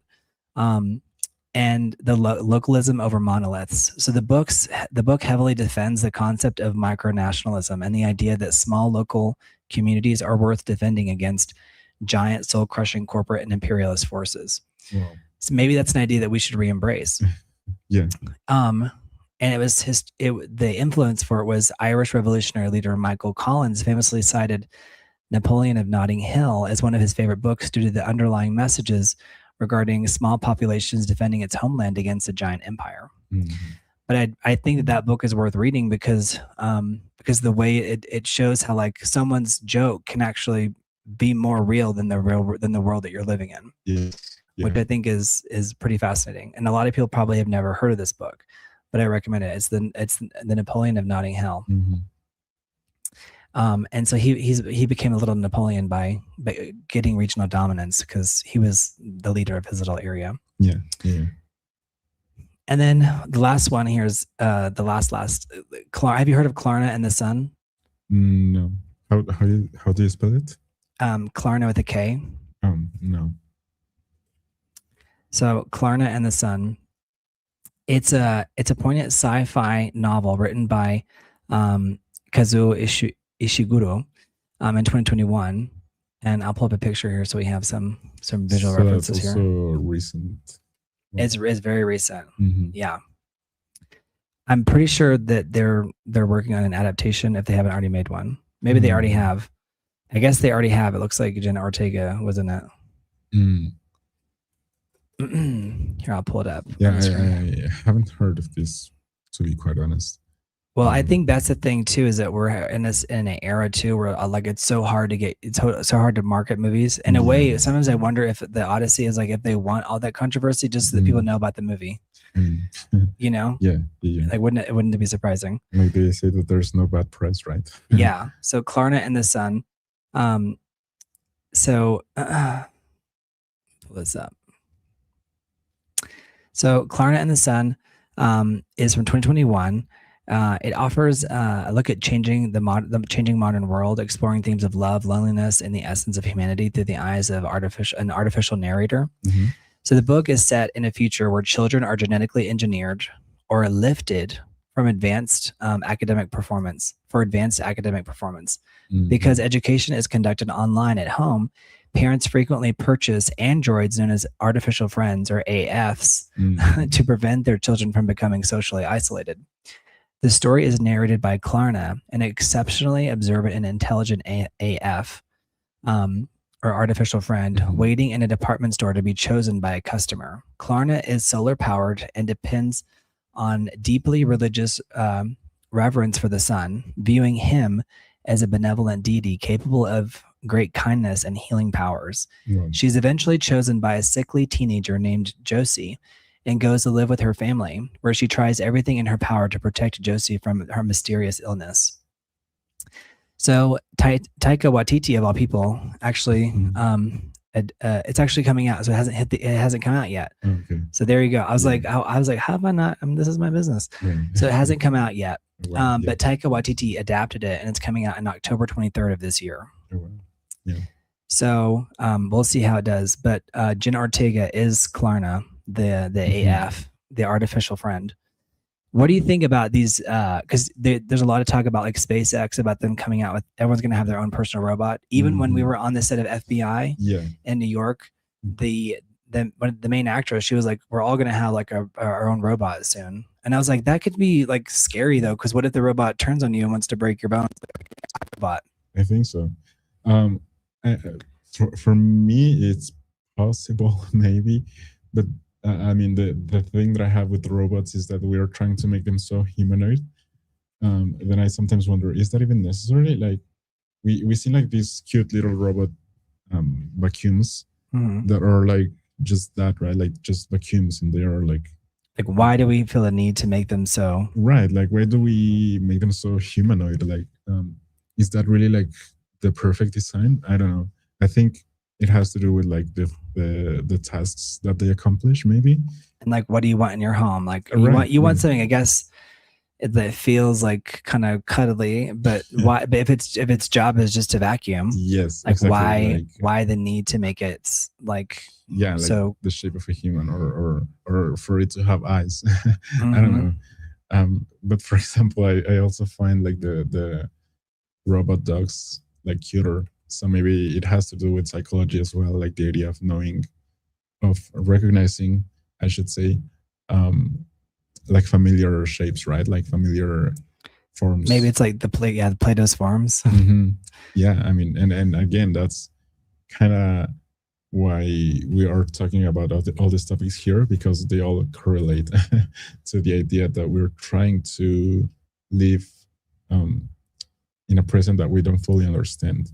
And I think that we all are seeing like the signs of these events happening, like the dystopian events happening, but maybe we're unable to describe them because maybe we aren't really questioned ourselves. But I do find possible that we might in the far future, or not too far actually, like to have a robot available for all homes. It's like, it's like how we're going to use that robot. What is it going to do? I mean, yeah, and again, like the discussion about how we are trying to make everything as comfortable as possible. Mm-hmm. I think that it also has to do with that. Like maybe we should use robots to make the things that us humans. John Scott, probably a lot of people. He says, "Who in the heck wants to cuddle with a robot at night?" Honestly, I bet there are a lot of people that do. Mm-hmm. I think there are probably a lot of people. I mean, there are people in love with chatbots. Mm-hmm. Like, and I think that, you know, there are documents about that. And they interviewed a woman who was in love with the chatbot, and they're like, "Don't you find it bizarre?" And she's like, "Yeah, but I think it's profoundly sad that that's the only place I could find love." Yeah. And I'm like, dang. You can even ask if it's really love or not.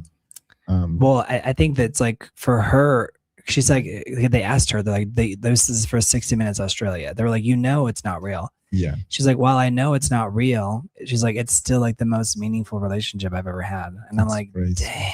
I'm like, but I can't fault her because I think we live in such a superficial, you know, world. It's like, that's not like, that's not far-fetched, like at all. Right. Yeah. And maybe we are thinking like, who would want a robot in their homes, right?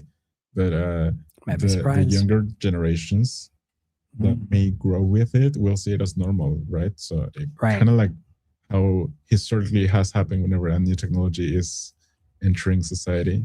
Like at first we were like, no, this won't work. Maybe this will be for just a couple of people. Mm-hmm. And then we've seen that technology like completely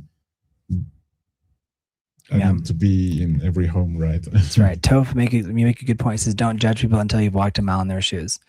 That's right. And you guys, I don't have my phone with me. I didn't set a super chat goal. If you guys would like to leave a super chat, it helps us tremendously because we've got to get a third person. Yeah. So that way, like Mario and I can now be in the podcast area and we can have someone behind in the control room. So it helps us out a ton. My phone's somewhere. All right. So I'm going to end because I already have these pictures loaded on the movie Idiocracy. I've told you about this. Mm-hmm. So here's Idiocracy. It's here on screen. Mm-hmm. So Idiocracy. Idiocracy is a movie, and it's from 2006, so just 20 years ago. Mm-hmm. And it's cited in this year specifically. Everyone's like, this is the most like spot on where we are. But it's called Idiocracy. It's a 2006 satirical science fiction comedy film directed by Mike Judge, the director of Office Space, Beavis and Butthead, and King of the Hill. Mm-hmm. It was initially a box office flop that was barely promoted by the studio. But the movie has since achieved massive cult classic status due to its eerily accurate prophetic jokes about modern consumer culture. Mm-hmm. The premise: the story follows Joe Bowers, or Luke Wilson, an incredibly average U.S. Army librarian with zero ambition. Because he has the definition of average, the military selects him alongside a sex worker named Rita, who is played by Maya Rudolph, to participate in a top-secret hibernation experiment. The experiment goes wrong, and the base closes, and the duo is forgotten inside their pods. They accidentally wake up 500 years later in the year 2505. And remember how I told you like how they recently asked Maya Rudolph about it, and she was like almost cried because she was like, it's too scary, like how this became real in 20 years, whereas like it was supposed to be 500 years. So there's some different images in here. There's Dak Shepard, Luke Wilson, and Maya Rudolph. Mm-hmm. But during their 500-year slumber, natural selection reversed. The film explains that intelligent couples continuously delayed having children, while the most uneducated and reckless segments of society reproduce rapidly. Mm-hmm. Consequently, human intelligence has completely plummeted. So because Joe was completely average in 2005, he wakes up to discover he's officially the smartest man in the world. Mm-hmm. And so 22,505 in the movie is defined by a sports drink called Brondo that's purchased the FDA, the FCC, and the USDA. Crops are failing because the population replaced water with Brando, the drink, to irrigate fields, genuinely believing the slogan that it's like what plants crave. Mm-hmm. So it's literally everything is so dumb in this movie that it's so dumb. It's so dumb that it's stupid, but it echoes some of the stuff that's going on right now with the TikTokification of the world. Yeah. English has denigrated into a slurry of language, like Valley Girl speech, grunts, and insults. Like people can't really articulate anything. I had to send for $100 super chat. Jimmy can get a pet snake to keep in your room. Thank you, David. Yeah, I sent him money today, so I should have turned on the goal. Mario, do you mind grabbing my phone? I'll cut to my camera. It's the green one in there. That way we can set a little goal for the last 5 minutes here. But you guys, let me know in the chat if you've seen Idiocracy, because Idiocracy is what you see on screen here. This is Maya Rudolph and Luke Wilson, and so they're watering their crops literally with a sports drink called Brondo. And in this future dystopic world, it actually purchased the FDA, the FCC, and the USDA. A lot of people are saying this was super duper prescient. It was from 2000. It was pretty prophetic, I would say. You can see something like that happening in real life. John Scott, 100%. Thank you. And the devolved English language, that's a very real thing. So like the idea that people are no longer able to articulate their ideas. And then there's mindless entertainment. There's one channel called Oh My Balls, where a guy just gets hit in the groin. And the Oscar-winning movie is that year is titled Ass. It's a 90-minute single shot of a butt. Like, that's how dumb it is. Yeah. But it's so dumb that it's like, that sounds about right. Mm-hmm. So because we're so late, I'm just going to set a super chat goal of 1. Just so we can meet our goal. But just the idea of people not being able to articulate any sentence anymore because of how restrictive, like, dumbing down a person is. I mean, that feels very close to today's society, right? Like, absolutely. The idea of us not being able to truly articulate ourselves is concerning. And again, that's kind of like an ability that reading gives you. And like also it just learning in general, like watching movies even or listening to music. That way you can also like expand your knowledge. Yeah. So Rita is a sex worker and Luke Wilson he works in the basement of a library. And so they're picked because they're like super average people. Mm-hmm. So that's why they're chosen. But when they wake up, they're like the smartest people in the world, especially him. Mm-hmm. But she's quite a bit smarter as well. But it talks about, it has a lot. This movie has a huge cultural legacy. Mm-hmm. While critics initially wrote it off as a lowbrow comedy, Idiocracy has experienced a massive cultural resurgence. Mm-hmm. A common phrase used by audience today is that Idiocracy started as a comedy but became a documentary. Mm-hmm. And it's so real. When you watch the movie, you're like, holy crap, it's wild. Mm-hmm. So people point to real-world developments that mirror the movie, such as the blending of reality television with national politics, mm-hmm. collapsing attention spans driven by social media algorithms, ubiquitous corporate branding, and the actual rise of Crocs, mm-hmm. which were chosen as the costume designers simply because they looked like cheap futuristic shoes that no one would ever wear in real life. Mm-hmm. Like everybody wears Crocs, those shoes. Yeah. And it's funny because Jimmy wears Crocs, but it's like, it's because everyone's so lazy that nobody wants to put on, so everybody wears Crocs in this future. That's funny. Yeah. And in a reader's poll conducted by the New York Times, it was voted as the definitive film that captures the contemporary American experience. That was just recently. Mm-hmm. You guys, I just did a 5 super chat goal for 5 to help us out. Yes. But Idiocracy is all about anti-intellectualism, commercial stupidity, celebrity culture. Because the guy who becomes president, he was a reality TV star, and it was from 2006. Okay, and he was like a wrestler, and you can see him in this image here on the far right, the guy with the dark hair. Mm-hmm. He's that comedic actor who's in Donde Están las Rubias, like white chicks. Language degradation, and how being an expert in anything, is like openly mocked. Mm-hmm. So the genius of Idiocracy is that it's funny until you realize the joke is aging like too well. Like it's not aging badly. It's just aging too well. Right. Yes, it's Terry Crews, right? Terry Crews, exactly. Yes, Ad Lad, you got it. Yeah, Terry Crews is hilarious. Mm-hmm. He's really, really funny. And white chicks, he's so funny. Yeah. And just in general, he's like he gives his all to the performances. Yeah, very expressive face. Very, very expressive. But I mean, this movie sounds crazy. But I mean, not too far away from what we are living. Mm-hmm. So Definitely worth watching. Yeah. So I'm always adding stuff to your list for you to watch. Okay. And because I set a super chat goal, I'm just going to show one more, and it's Animal Farm. Hey, Rob. Hey, Rob. How's it going? Hey, you're not interrupting at all. Are you kidding me? No, Rob. Listen, this is our practice without Jimmy, us going out on our own and being strong and going out there. But we do need a third person. So I set a super chat goal of 5. So if you guys want to help us out, that would be amazing. But we just got done covering some different books, some different movies, and how like we just covered Idiocracy. So I'm about to take these pictures down off the board.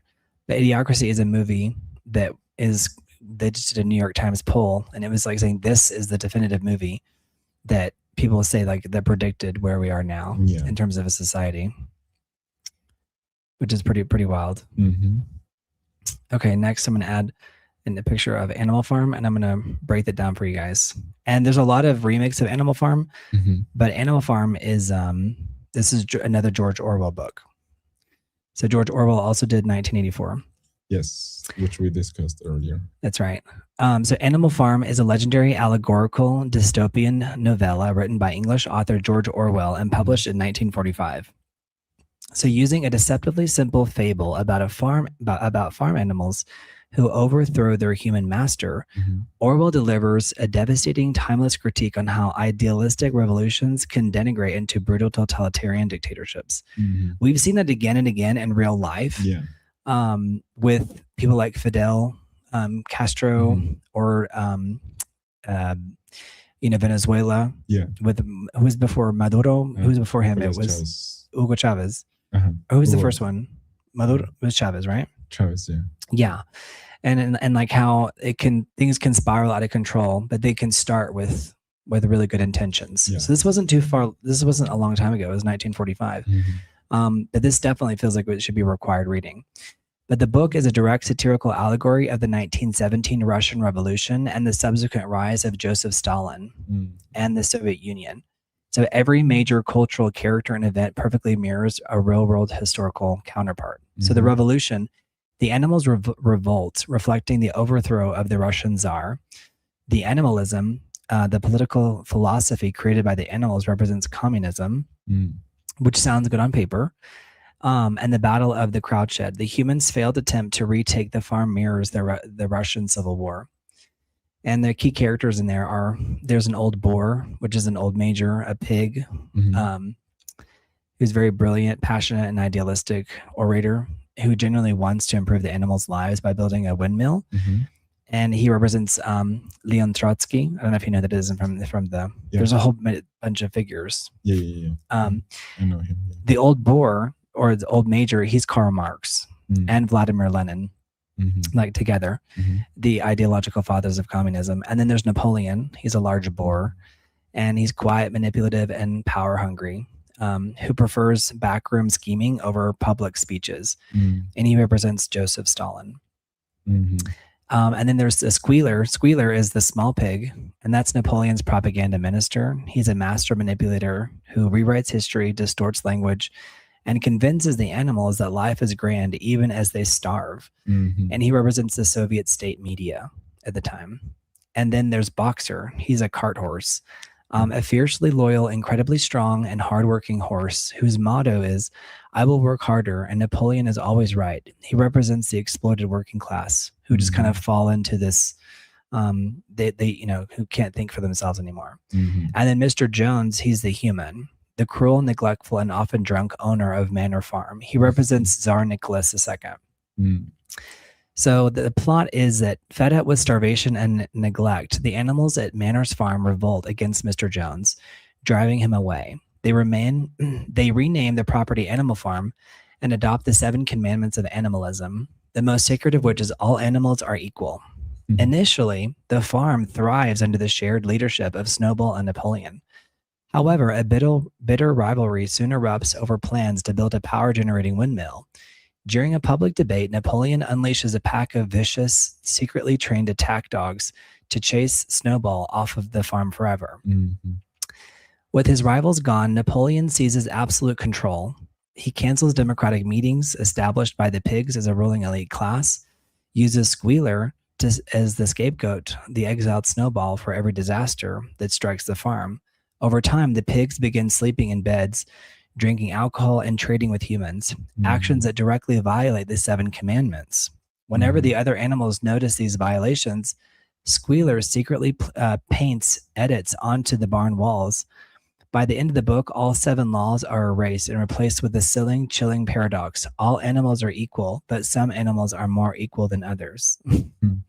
I mean, I think that's kind of like your classic communism, right? It's like there is no such thing as everyone being perfectly equal. So they end up covering that, but the propaganda with all animals are equal, but some animals are more equal than others. So the ultimate tragedy occurs when the loyal horse Boxer collapses from exhaustion, which represents the everyday worker. Instead of letting him retire, Napoleon secretly sells him to a horse slaughterer to buy a case of whiskey for the pigs. In the final haunting scene, the other animals look through the farmhouse window and realize they can no longer tell the difference between the pigs and the humans they once overthrew. Yeah. So why it matters, it's Orwell's classic remains vital for its exploration of doublethink and the corruption of language. It demonstrates how authoritarian regimes use propaganda, fear-mongering, and the rewriting of history to gaslight citizens into submission. This is a stark warning that vigilance and education are the only shields against tyranny. Yes. Hey, Rob, how's it going? Yeah. Rob, I'm so glad you're here. Hey, Rob, yes. Yeah, pretty interesting. Like the yeah, and many of these books also use metaphors, like to Adlad's having a good point here. He says George Orwell once was a staunch advocate for democratic socialism who actively opposed both modern capitalism and Soviet-style totalitarian communism. He viewed himself as a democratic socialist. Yeah, and I think that's the thing, is that now there are so many different ways. Like it's like you have ideologies. You can have an ideology on steroids, and that's whenever it becomes dystopian, because it's like, again, it goes back to the genie metaphor. Yeah, you know, it's like if a genie granted all of our wishes, it's like we would all be in a state of terror, because if people are actually getting what they perfectly want, well, we don't really know. What we want is not the same thing as what we need. Exactly. Yeah, and even our intentions might come across to ourselves as, dangerous or revealing of something that's quite not that we are not quite aware of. But yeah, like that's why all these ideas are becoming more and more relevant. Yeah, they really are. So Mario, what are your biggest concerns with the future of society? Rob, what did you see on the flag? What did they say on the flag? Yes. Did it have that line? All animals are equal, but some animals are more equal than others? Let me know. I think my main concern would be like the numbing down of people, like at all. Not, people not being interested in, like we said, books anymore. Right. And more like having the necessity of avoiding things at all costs. And like avoiding like things that are like difficult. Yeah. And then maybe just the idea of the technological aspect of it, right? Like how we use technology, right? And how we are also trying to make everything easier. But I think we also need to see or try to see the consequences of it. Because if we do everything so easy, then the machines will start thinking for us, and in a way they are doing that already. Yeah, I think, and like the more you interact with them like AI, let's say, it's like you're providing it just as much, if not more, knowledge than what it's actually giving you back. Right. Maybe you're like telling it, hey, repackage it for me and give it to me in a certain order. Yeah. But the reality is that it's getting much more from the end user. It's like social media. Yeah. And like how C-Dance or all these different things that create video generations, well, it's like it was built off of everything that it was fed. Exactly. Yeah. Particularly with knowledge, because I consider knowledge as being a very human trait, like a very human thing. Right. And so I think if we delegate that to machines, then we are gonna like get a little bit lost there. And I'm not saying we shouldn't use it to learn. No, I agree. I'm just saying like we should use it, but learn how to like how to actually apply it for urban or well being like or right knowledge and like common good and everything, right?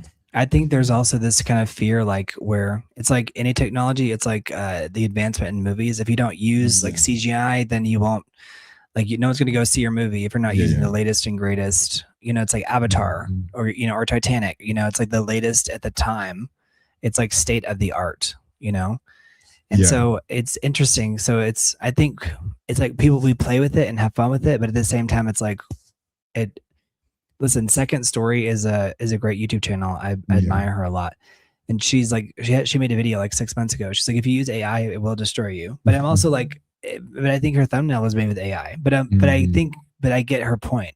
Yeah, it's like there's a limit. Like at some point, there's like a point of no return potentially. Yeah. Yeah, I mean, we're not saying technology bad, right? We're just saying that we should learn how to use it to our advantage, and not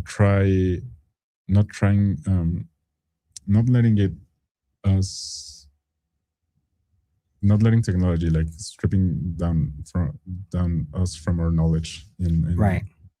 the things that we've as human learned. So I agree. Toph said the current state of divisive politics makes me sad. There's now no middle ground. You agree with the progressive tide or you're a monster. You need to open debates. It's key for democracy.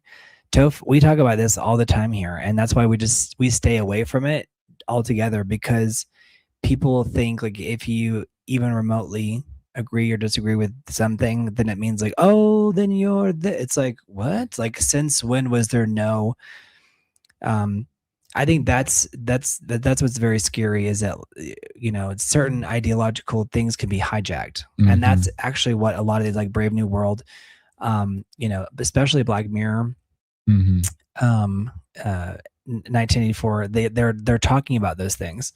It's like this, it's the idea of the original premise or the original thesis, like Hegel's idea, is good, but what actually ends up happening is so dramatically different from what we thought it was going to be. Yeah. And so it becomes like that you head into a dystopia by trying to be a utopia. And so, you know, what is the answer? Well, some people say the answer is like no technology at all, like Luddites, like, and they even explore that in The Village. Have you seen The Village? From M. Night Shyamalan. Oh yeah. So you see how they saw how technology was corrupting society, and that was in the early 2000s. And said like, you know what, we're gonna go and live like it's the 1500s or something. Yeah. And whenever she escapes from her village, she's like, you see a modern car. But I think M. Night Shyamalan, that was a great story, and I think it's based off of like a short story, but it's a really, really strong idea. Have you guys seen in the chat? Have you all seen The Village? That is not good. Because I think The Village is a really beautiful way to guess when that film was released. Again, that's another one with Bryce Dallas Howard. Was it the early 2000s? 2004. 2004. Okay. Pretty recent, yeah. Well, but also at the same time, it's recent, but is it that recent? I mean, it was 20 however many years ago. Yeah. So if it's 22 years ago, that's pretty, you know, prophetic. Well, the idea that, you know, that recognizing that how dangerous technology was and how it was creating too many vices, and how it allows us to explore like and indulge like the worst of ourselves. Yes. Yeah. Like if you're into XYZ, then you can really go down that rabbit hole. Yeah, and I think it's what we're seeing. But I just wanted to like make it clear that we're not anti-technology either. No, we're just like not in any way. You know, like not in any way. Listen, we're using technology. Exactly. We're on YouTube, right? Exactly. So that's not the idea. I'm glad you're making that point though, because I think maybe some people can take that away. That message when that's not the message. Right. Because at the same time we're just like questioning whether we should like give ourselves completely to technology or not, and what does it look like? What's the benefit? What's because there's always like a cost, right? As well, right? Like maybe if you everything has a cost, right? Yeah, and yeah, again, like the idea of wondering what's the better cost. Yeah, because at the end of the day, if they take away the knowledge from you, then that's a higher cost, and that's gonna have like a bigger repercussions for you as an individual, but at the same time as a collective. Because if people around you start to do that as well, then it's going to be like a loss for everyone. Yeah, so, and I think one of the modern day traps is again there's this constant surveillance that we're talking about here, and that's part of it. As I'm removing some of these pictures, so I can add something here. And this is a picture from Brave New World. War is peace, freedom is slavery, ignorance is strength. So it's like these ideas, like having things that are complete opposites, and trying to force feed them to the masses. Yeah. But I have just some pictures of the village that I'm going to show, and then we will wrap up. And Mario, thank you for being a champ. No, thank you, guys. We're still 5 super chats away from our goal for tonight. So please help us out. This is it's our second night. Yes, it's our second night of being a monetized channel, which is exciting. Yes, but we also have to demonstrate to YouTube too that like this is like a channel that they want to promote, because they know that it's gonna get some income for YouTube as well. Yes, and we're also providing content value. So this is a picture of the main actress here, and she's blind, and so that's a great catalyst for a great way to move the narrative forward. Because once she reaches like society, she doesn't really know what she's saying, and they use like these metaphorical beasts to keep them inside. Yeah. So there's some similarities between this and Blackwater Creek. You know. Yeah. Which is a project we're working on. All right, so this is they're hiding under the floor when the beasts come, and this is such a good story because there's so many things that happen in here that are like tragic that I really recommend this movie. This guy on the left, he's a special needs in the story. I can't think of the actor's name right now. You probably can think of it. He was in The Pianist. Oh, Adrian Brody. Yeah, Adrian Brody. Yeah, and then this is Judy Greer on the right. So it's like full of stars. Yeah. And this is where one of the creatures passes by, and she can't see this. She can't see it, but she hears them. And then she finds out that the beasts are false because Joaquin Phoenix, he dresses up as one. Yeah. So here's Joaquin Phoenix. This is a great rewatch movie to be like, I missed like how deep this was, like what they were really trying to say here. And also, his stories are very condensed that way. Like they form universes within themselves. Absolutely. So that's why I also think it's good to see his movies. And they're really beautifully done too. Like they're not cheap. Like some people may say like an M. Night Shyamalan movie is like, it has like, it's like, where's the gotcha moment? But I think a lot of it is, many times it's a deserved gotcha moment. Like it's like, no, this is well done. This is how you do it. Yeah, because he has shown his style, so he's earned it. He really has. So I recommend his work. His latest film was what was it called? Catch or Prey, or did you see that? Trap. There you go. I'm like, all the words are adjacent to Trap. Yeah. Did you see that one? Yeah. I enjoyed it. I think that there was had flaws, I think. But I think it was good. Yeah, it was. Yeah. Thank you, Rob. Thank you so much, Rob. Thank you, Rob. Thank you so much. Yes. We appreciate you so much. So just to recap, we did the Napoleon of Notting Hill, which is about people just picking a king at random in this dystopian England. We did Brave New World, which Brave New World is such a good one. That's my favorite one, and that's about a future society where there's manufactured happiness, consumerism, and technological pacification, and everybody takes Soma. Everyone takes this Soma pill to be pacified and to feel good. That's from Aldous Huxley. And remember, he did not like Henry Ford, so everything was before Ford or after Ford. Right. So Brave New World takes place in 2540. We talked about Klara and the Sun just briefly. Yeah. I don't think that one had as much of a cultural impact, although that movie is coming out, so we'll see how the movie does. Yeah, we'll see. Is that author is Japanese, I think? It's a Japanese author. So, it's actually a British author from Japanese descent. Okay, yeah. But it's Kazuo Ishiguro. Yeah. But that's about an android that's like, it's almost like Toy Story in a sense, because it's like staying in the store. Yeah. And it's fed by sunlight. So it worships the sun. And Klara, that's why it's called Klara and the Sun, because it has a reverence for that.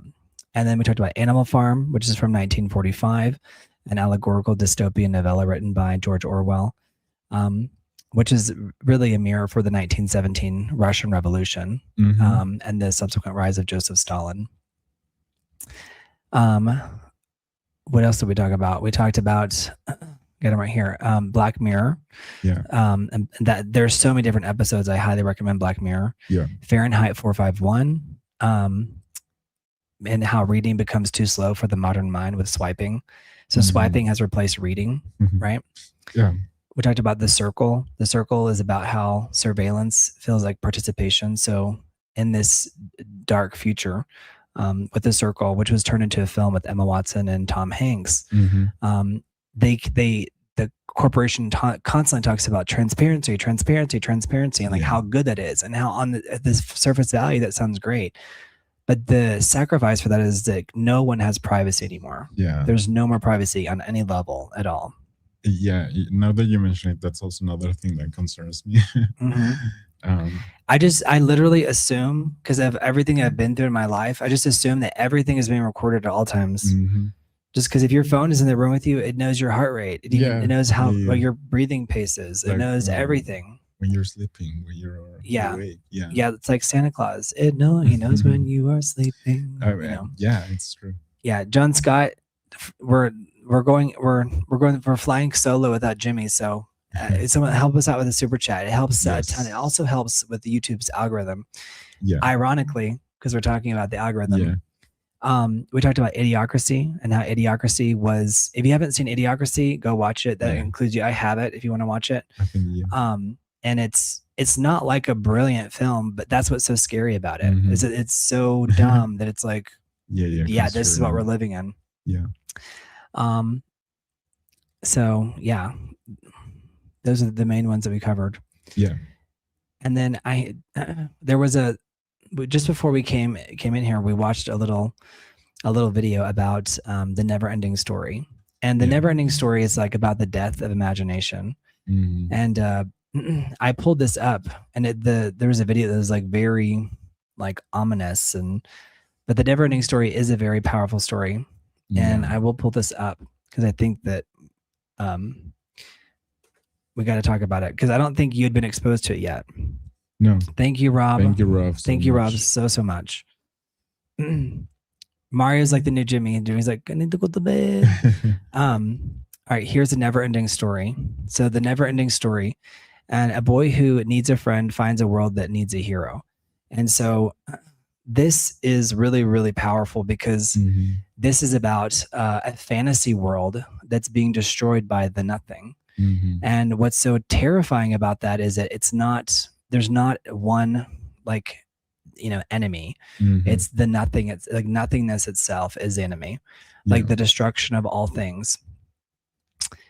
And so I'm going to add this here so you can see. So here's some different images from the Never Ending Story. So you have Falkor. You have this little, some people call it like a flying dragon. You have the Empress, which is like the identity of like femininity, because the main character Bastion, he doesn't have a mother. And so in this story, this character needs a name. Thank you, Rob. Thank you, Rob. Rob is coming to the rescue. Thank you, Rob, so much. Thank you so much. And so I was telling Mario, I was like, people like in the United States have really watched this movie.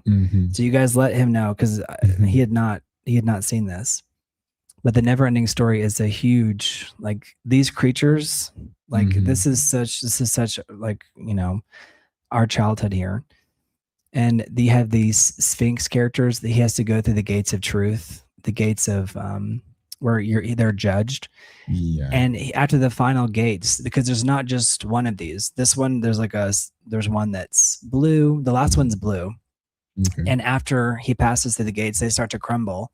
And it's like saying you have to save, the world that we're living in, which is, I've got to look. It's almost like Fantasia.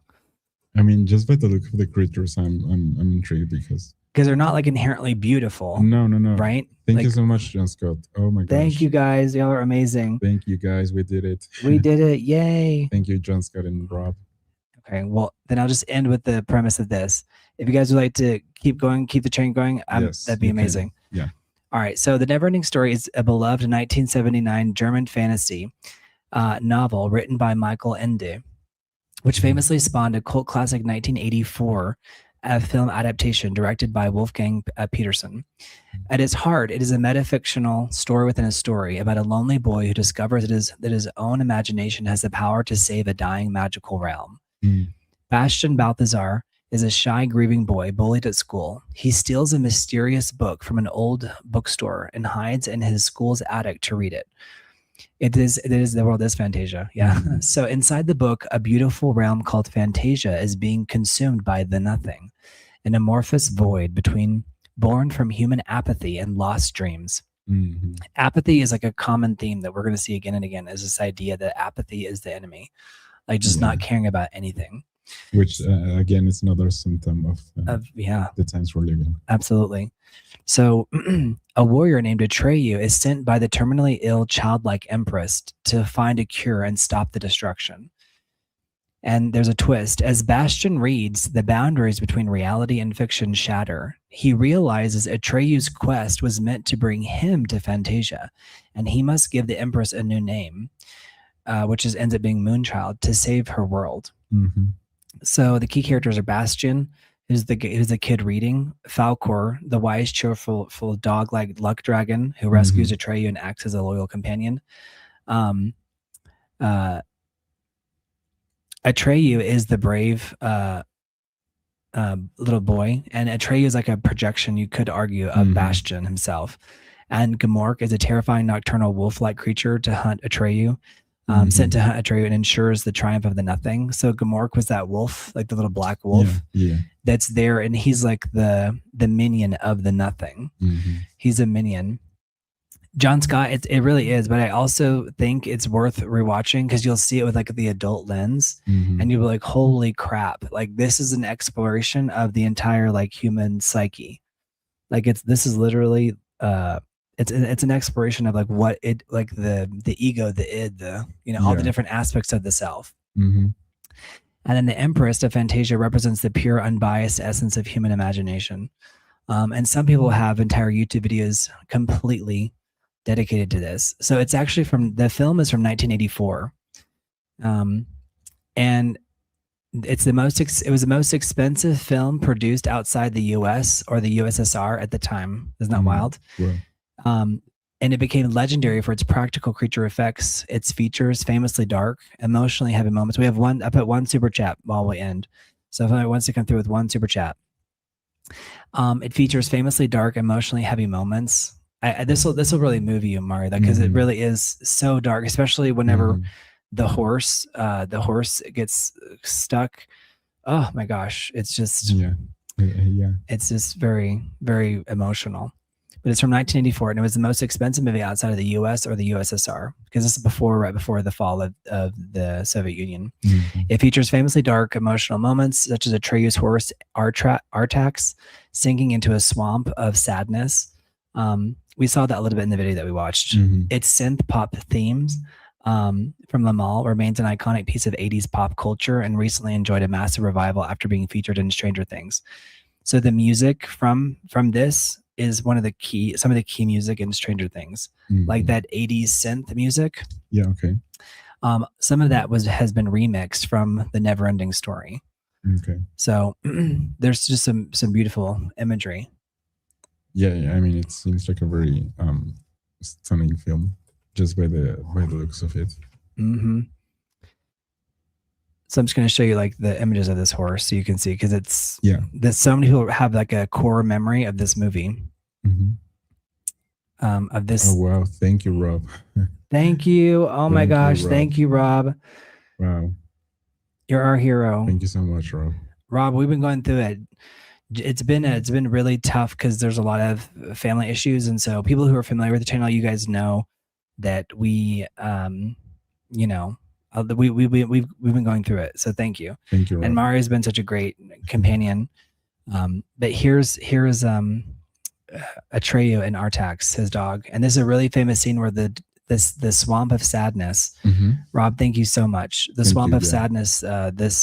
This horse sinks down into the swamp of sadness, and it's just so tragic. People are still memeing this because it's so emotional. Yeah, it seems. I mean, I saw a bit of it while we were watching the video. So yeah, definitely like people are still uploading reaction videos to it, and it's from 1984. A very moving scene, which feels like it was yesterday. But this is a great film. If you have a Blu-ray player, go get this movie, or if you wherever you get wherever movies are sold, go watch it. All right, thank you guys so much thank you so much, Rob. Thank you so Rob, much, you're amazing. Thank you so much. It's like wake up the house, Rob. That's right, John Scott. Thank you so much. Thank you, David Young. And thank you, everyone. Yeah. Thank you guys for being here. Thank you for supporting the channel. We appreciate you so much. Thank you so much. This is a labor of love, and we're needing another staff member to work the switchboard while Mario and I are out there, because right now we have like an empty seat, and you guys know we have like a typical 4-camera setup. So I can relate to childhood family drama. It can't be easy. Yeah, John Scott, it's really not. And what's so sad is that sometimes the drama plays out and there's nothing you can do. Like, yeah, I mean, I don't want to go into detail because it's just so sad. And also it's like you just get sucked into the drama of it. But I think looking at this, like where society headed as a whole, can help us understand like why certain families are falling apart, why neighborhoods are falling apart, why there's microcosms of the bigger problem. So I think that it's all just symptoms of maybe a culture that needs healing, Yeah, right. Whatever that looks like. Well, we're going to do the countdown, guys. We'll start from 5. Thank you, guys. Adlad says, thank you for another interesting chat. Good night, guys. Adlad, thank you for joining us on our book club here. Yes. So go read A Brave New World, 1984, Animal Farm, The Napoleon of Notting Hill. Fahrenheit. Fahrenheit 451. Those are my top recommendations. So thank you guys so much. Thank you, everyone. All right. 5, 4, 3, 2, 1. Thank you, guys. Thank you, Rob. Thank you so much. Thank you for saving the day. Thank you, guys. Bye, guys. Go check out these books. Yes. And you guys become a member. Become a member, because this video is going to be behind the paywall. Because as we're perfecting our format, only the early days will be for the members. Thank you, Kiss of Life. Thank you, Richie. Hey, Richie. Hey, Richie. Richie, I'm going to set a 1 super chat goal for you, because I just had to send Jimmy a bunch of money so you could stay. Richie, do you want to help us out? We just started covering The Never Ending Story. Have you seen The Never Ending Story? This is before your time. It's before even Mario's time. Yes. But hey, Richie. But The Never Ending Story is a really, really beautiful film. I highly recommend it. There's a famous scene in there where Atreyu, his dog, sinks into the swamp of sadness, and it's like everyone who's my age and a little bit older, a little bit younger, like our generation, like we have this key memory of this and how it was just like so freaking tragic. And here it is on screen. So here's Atreyu, and he's got this symbol that's on the cover of the book of The Never Ending Story. And part of the reason why it's called did I say dog? It's a horse. Gizmo, did I say dog? Oh, they're probably asking about the flying dog. It's not really a flying dog, but it's here, I'll pull it up. Now, this is kind of funny because as a kid, we had debates as to whether this was a dog. It's called Falcor. So Falcor is the flying dragon, but he kind of looks like a dog. He kind of has the face of a dog. Yeah, this one here. So a lot of people were like, called it a flying dog. Yeah. But this is actually like a dragon. It's like a mystical dragon. And again, this was the most expensive dog. Dog. We could meet a dog dragon.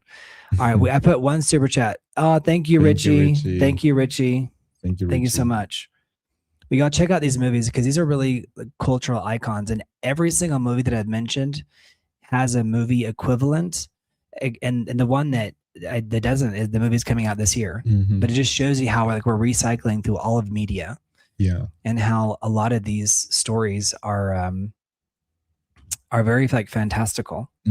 Like, and they have they're just like, they're very, very powerful and speak to the human spirit. What's your favorite one as we end? What was your favorite story? Which favorite book or movie? Probably Aldous Huxley's one. The Brave New World. The Brave New World. That's kind of like what piqued my interest the most. Yeah. I would have to say mine is Brave New World as well. I just thought Jack's acting was amazing, but it was a bit all over the place. Hey, Michael. Oh my God. Thank you, Michael McSilvers. Oh my gosh. Michael is like, Michael gets me. He's like, I feel like Michael, I'm like Michael without all the recent events of Michael's like, oh, I know that guy. You know what I'm saying? Michael. Thank you, Michael McSilvers. Thank you so much. Thank you so much. But go check out Brave New World from 1932. And the idea of manufactured happiness, consumerism, technological pacification. And again, we started documenting time in this movie from after Ford and before Ford. Yeah. Meaning Henry Ford. That's what also kind of made me interested about it.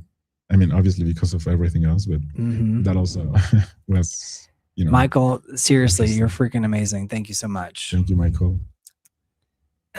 And Rob and Richie, thank you guys. Yes. Thank you so much, Rob, Richie. But check out Brave New World. So society is built around an industrial efficiency. Henry Ford, the pioneer of mass-produced automobile assembly lines, is worshipped like a godlike figure, and people use the term "our Ford" instead of "our Lord." So they say our Ford. Oh, did you watch it, Richie? Did you watch As Good as It Gets? That's amazing. So that's what he was referring to when he said, I thought Jack's amazing. I missed your first chat. I watched As Good as You Get, as you recommended. Richie, thank you. So Richie, didn't that move you? That just shows you like in an imperfect world, we have to embrace each other's imperfections and understand that things are not going to be easy. Yeah. There's going to be friction. There's going to be disagreements. But it doesn't mean that you're precluded from having love, Yeah. Helen Hunt, she was great. And, she won an Academy Award, I think, for that performance, if I'm not mistaken. Here, I'll pull this out real quick. I'm going to end on this. I'm going to get one super chat in here.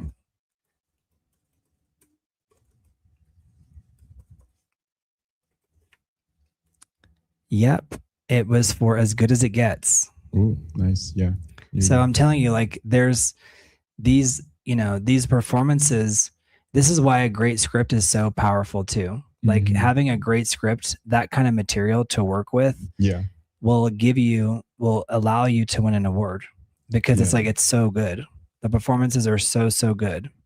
Yes, that's a key foundation.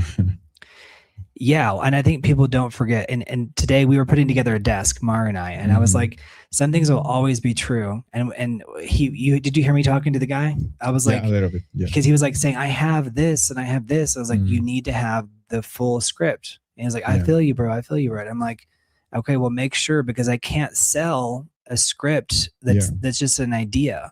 because everything is in the execution. Yeah. And this is why we go live too, because we learn so much from this. I'm like, okay, this works, or this is working, or da da da da da. Helen Hunt back in the 90s at this time, Mario, like it was the Holy Trinity was it was really Sandra Roberts and Helen Hunt. Like those are like the three like big actresses from the late 90s. Yeah. Just incredible. And it's important to remember that she was the wife of Tom Hanks in Castaway. Yeah. So really great actress. Yeah, she was. I mean, they were all prolific, but very good. They will like. Yeah. Yeah. Did Jack? I think he actually won the Academy Award that year too. Let's do like real quick. One Flew Over the Cuckoo's Nest. That's another movie, right? Yeah, One Flew Over the Cuckoo's Nest is a great film. So Jack Nicholson won Best Actor that year. Wow. I'm telling you, that's how good this movie is. That's when I tell people, I'm like, I'm not making this stuff up. No, yeah. Yeah, it's like a flex. Yeah, I'll put a picture of him as he won this award. Definitely there.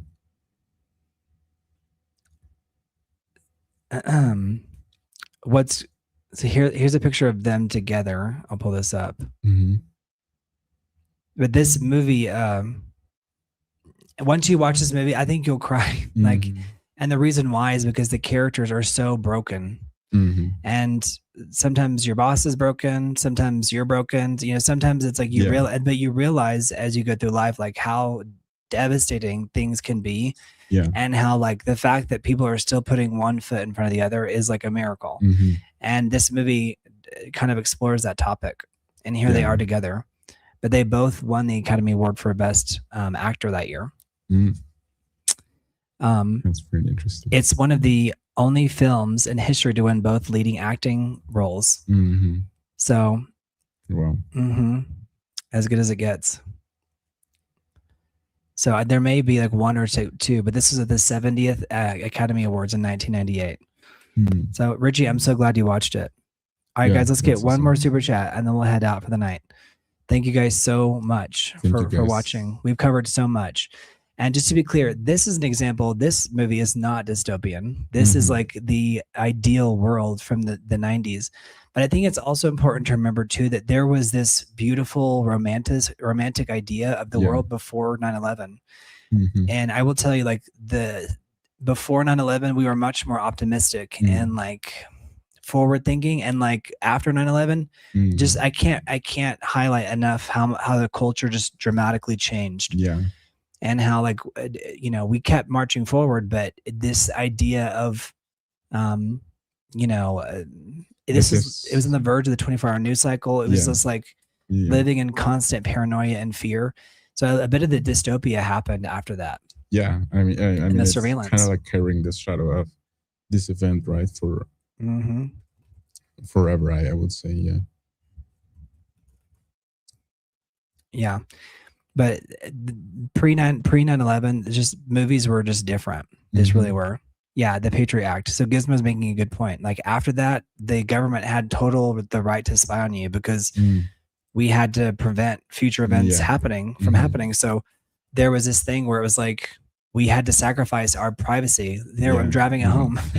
We sacrificed our privacy for our security. Yes. But there's a famous quote, I think, from the beginning of the Americas, maybe even it's ancient Roman or Greek, but about privacy. Okay. Look at it real quick. You guys can hear me furiously typing. Yeah. It's something about like if you're willing to give away your privacy, you don't deserve freedom, something like that. Oh, okay. Oh, I think. Okay, arguing that you don't care about the right of privacy because you have nothing to hide is no different from saying you don't care about free speech because you have nothing to say. But that's not the quote I was looking for, but that's a good one. That's a really good one. Let me see. Just real quick, because there's some really great ones. Yeah. Those who would give up essential liberty to purchase a little temporary safety deserve neither liberty nor safety. That's the quote. And that is But he was talking about national defense and tax disputes in 1755.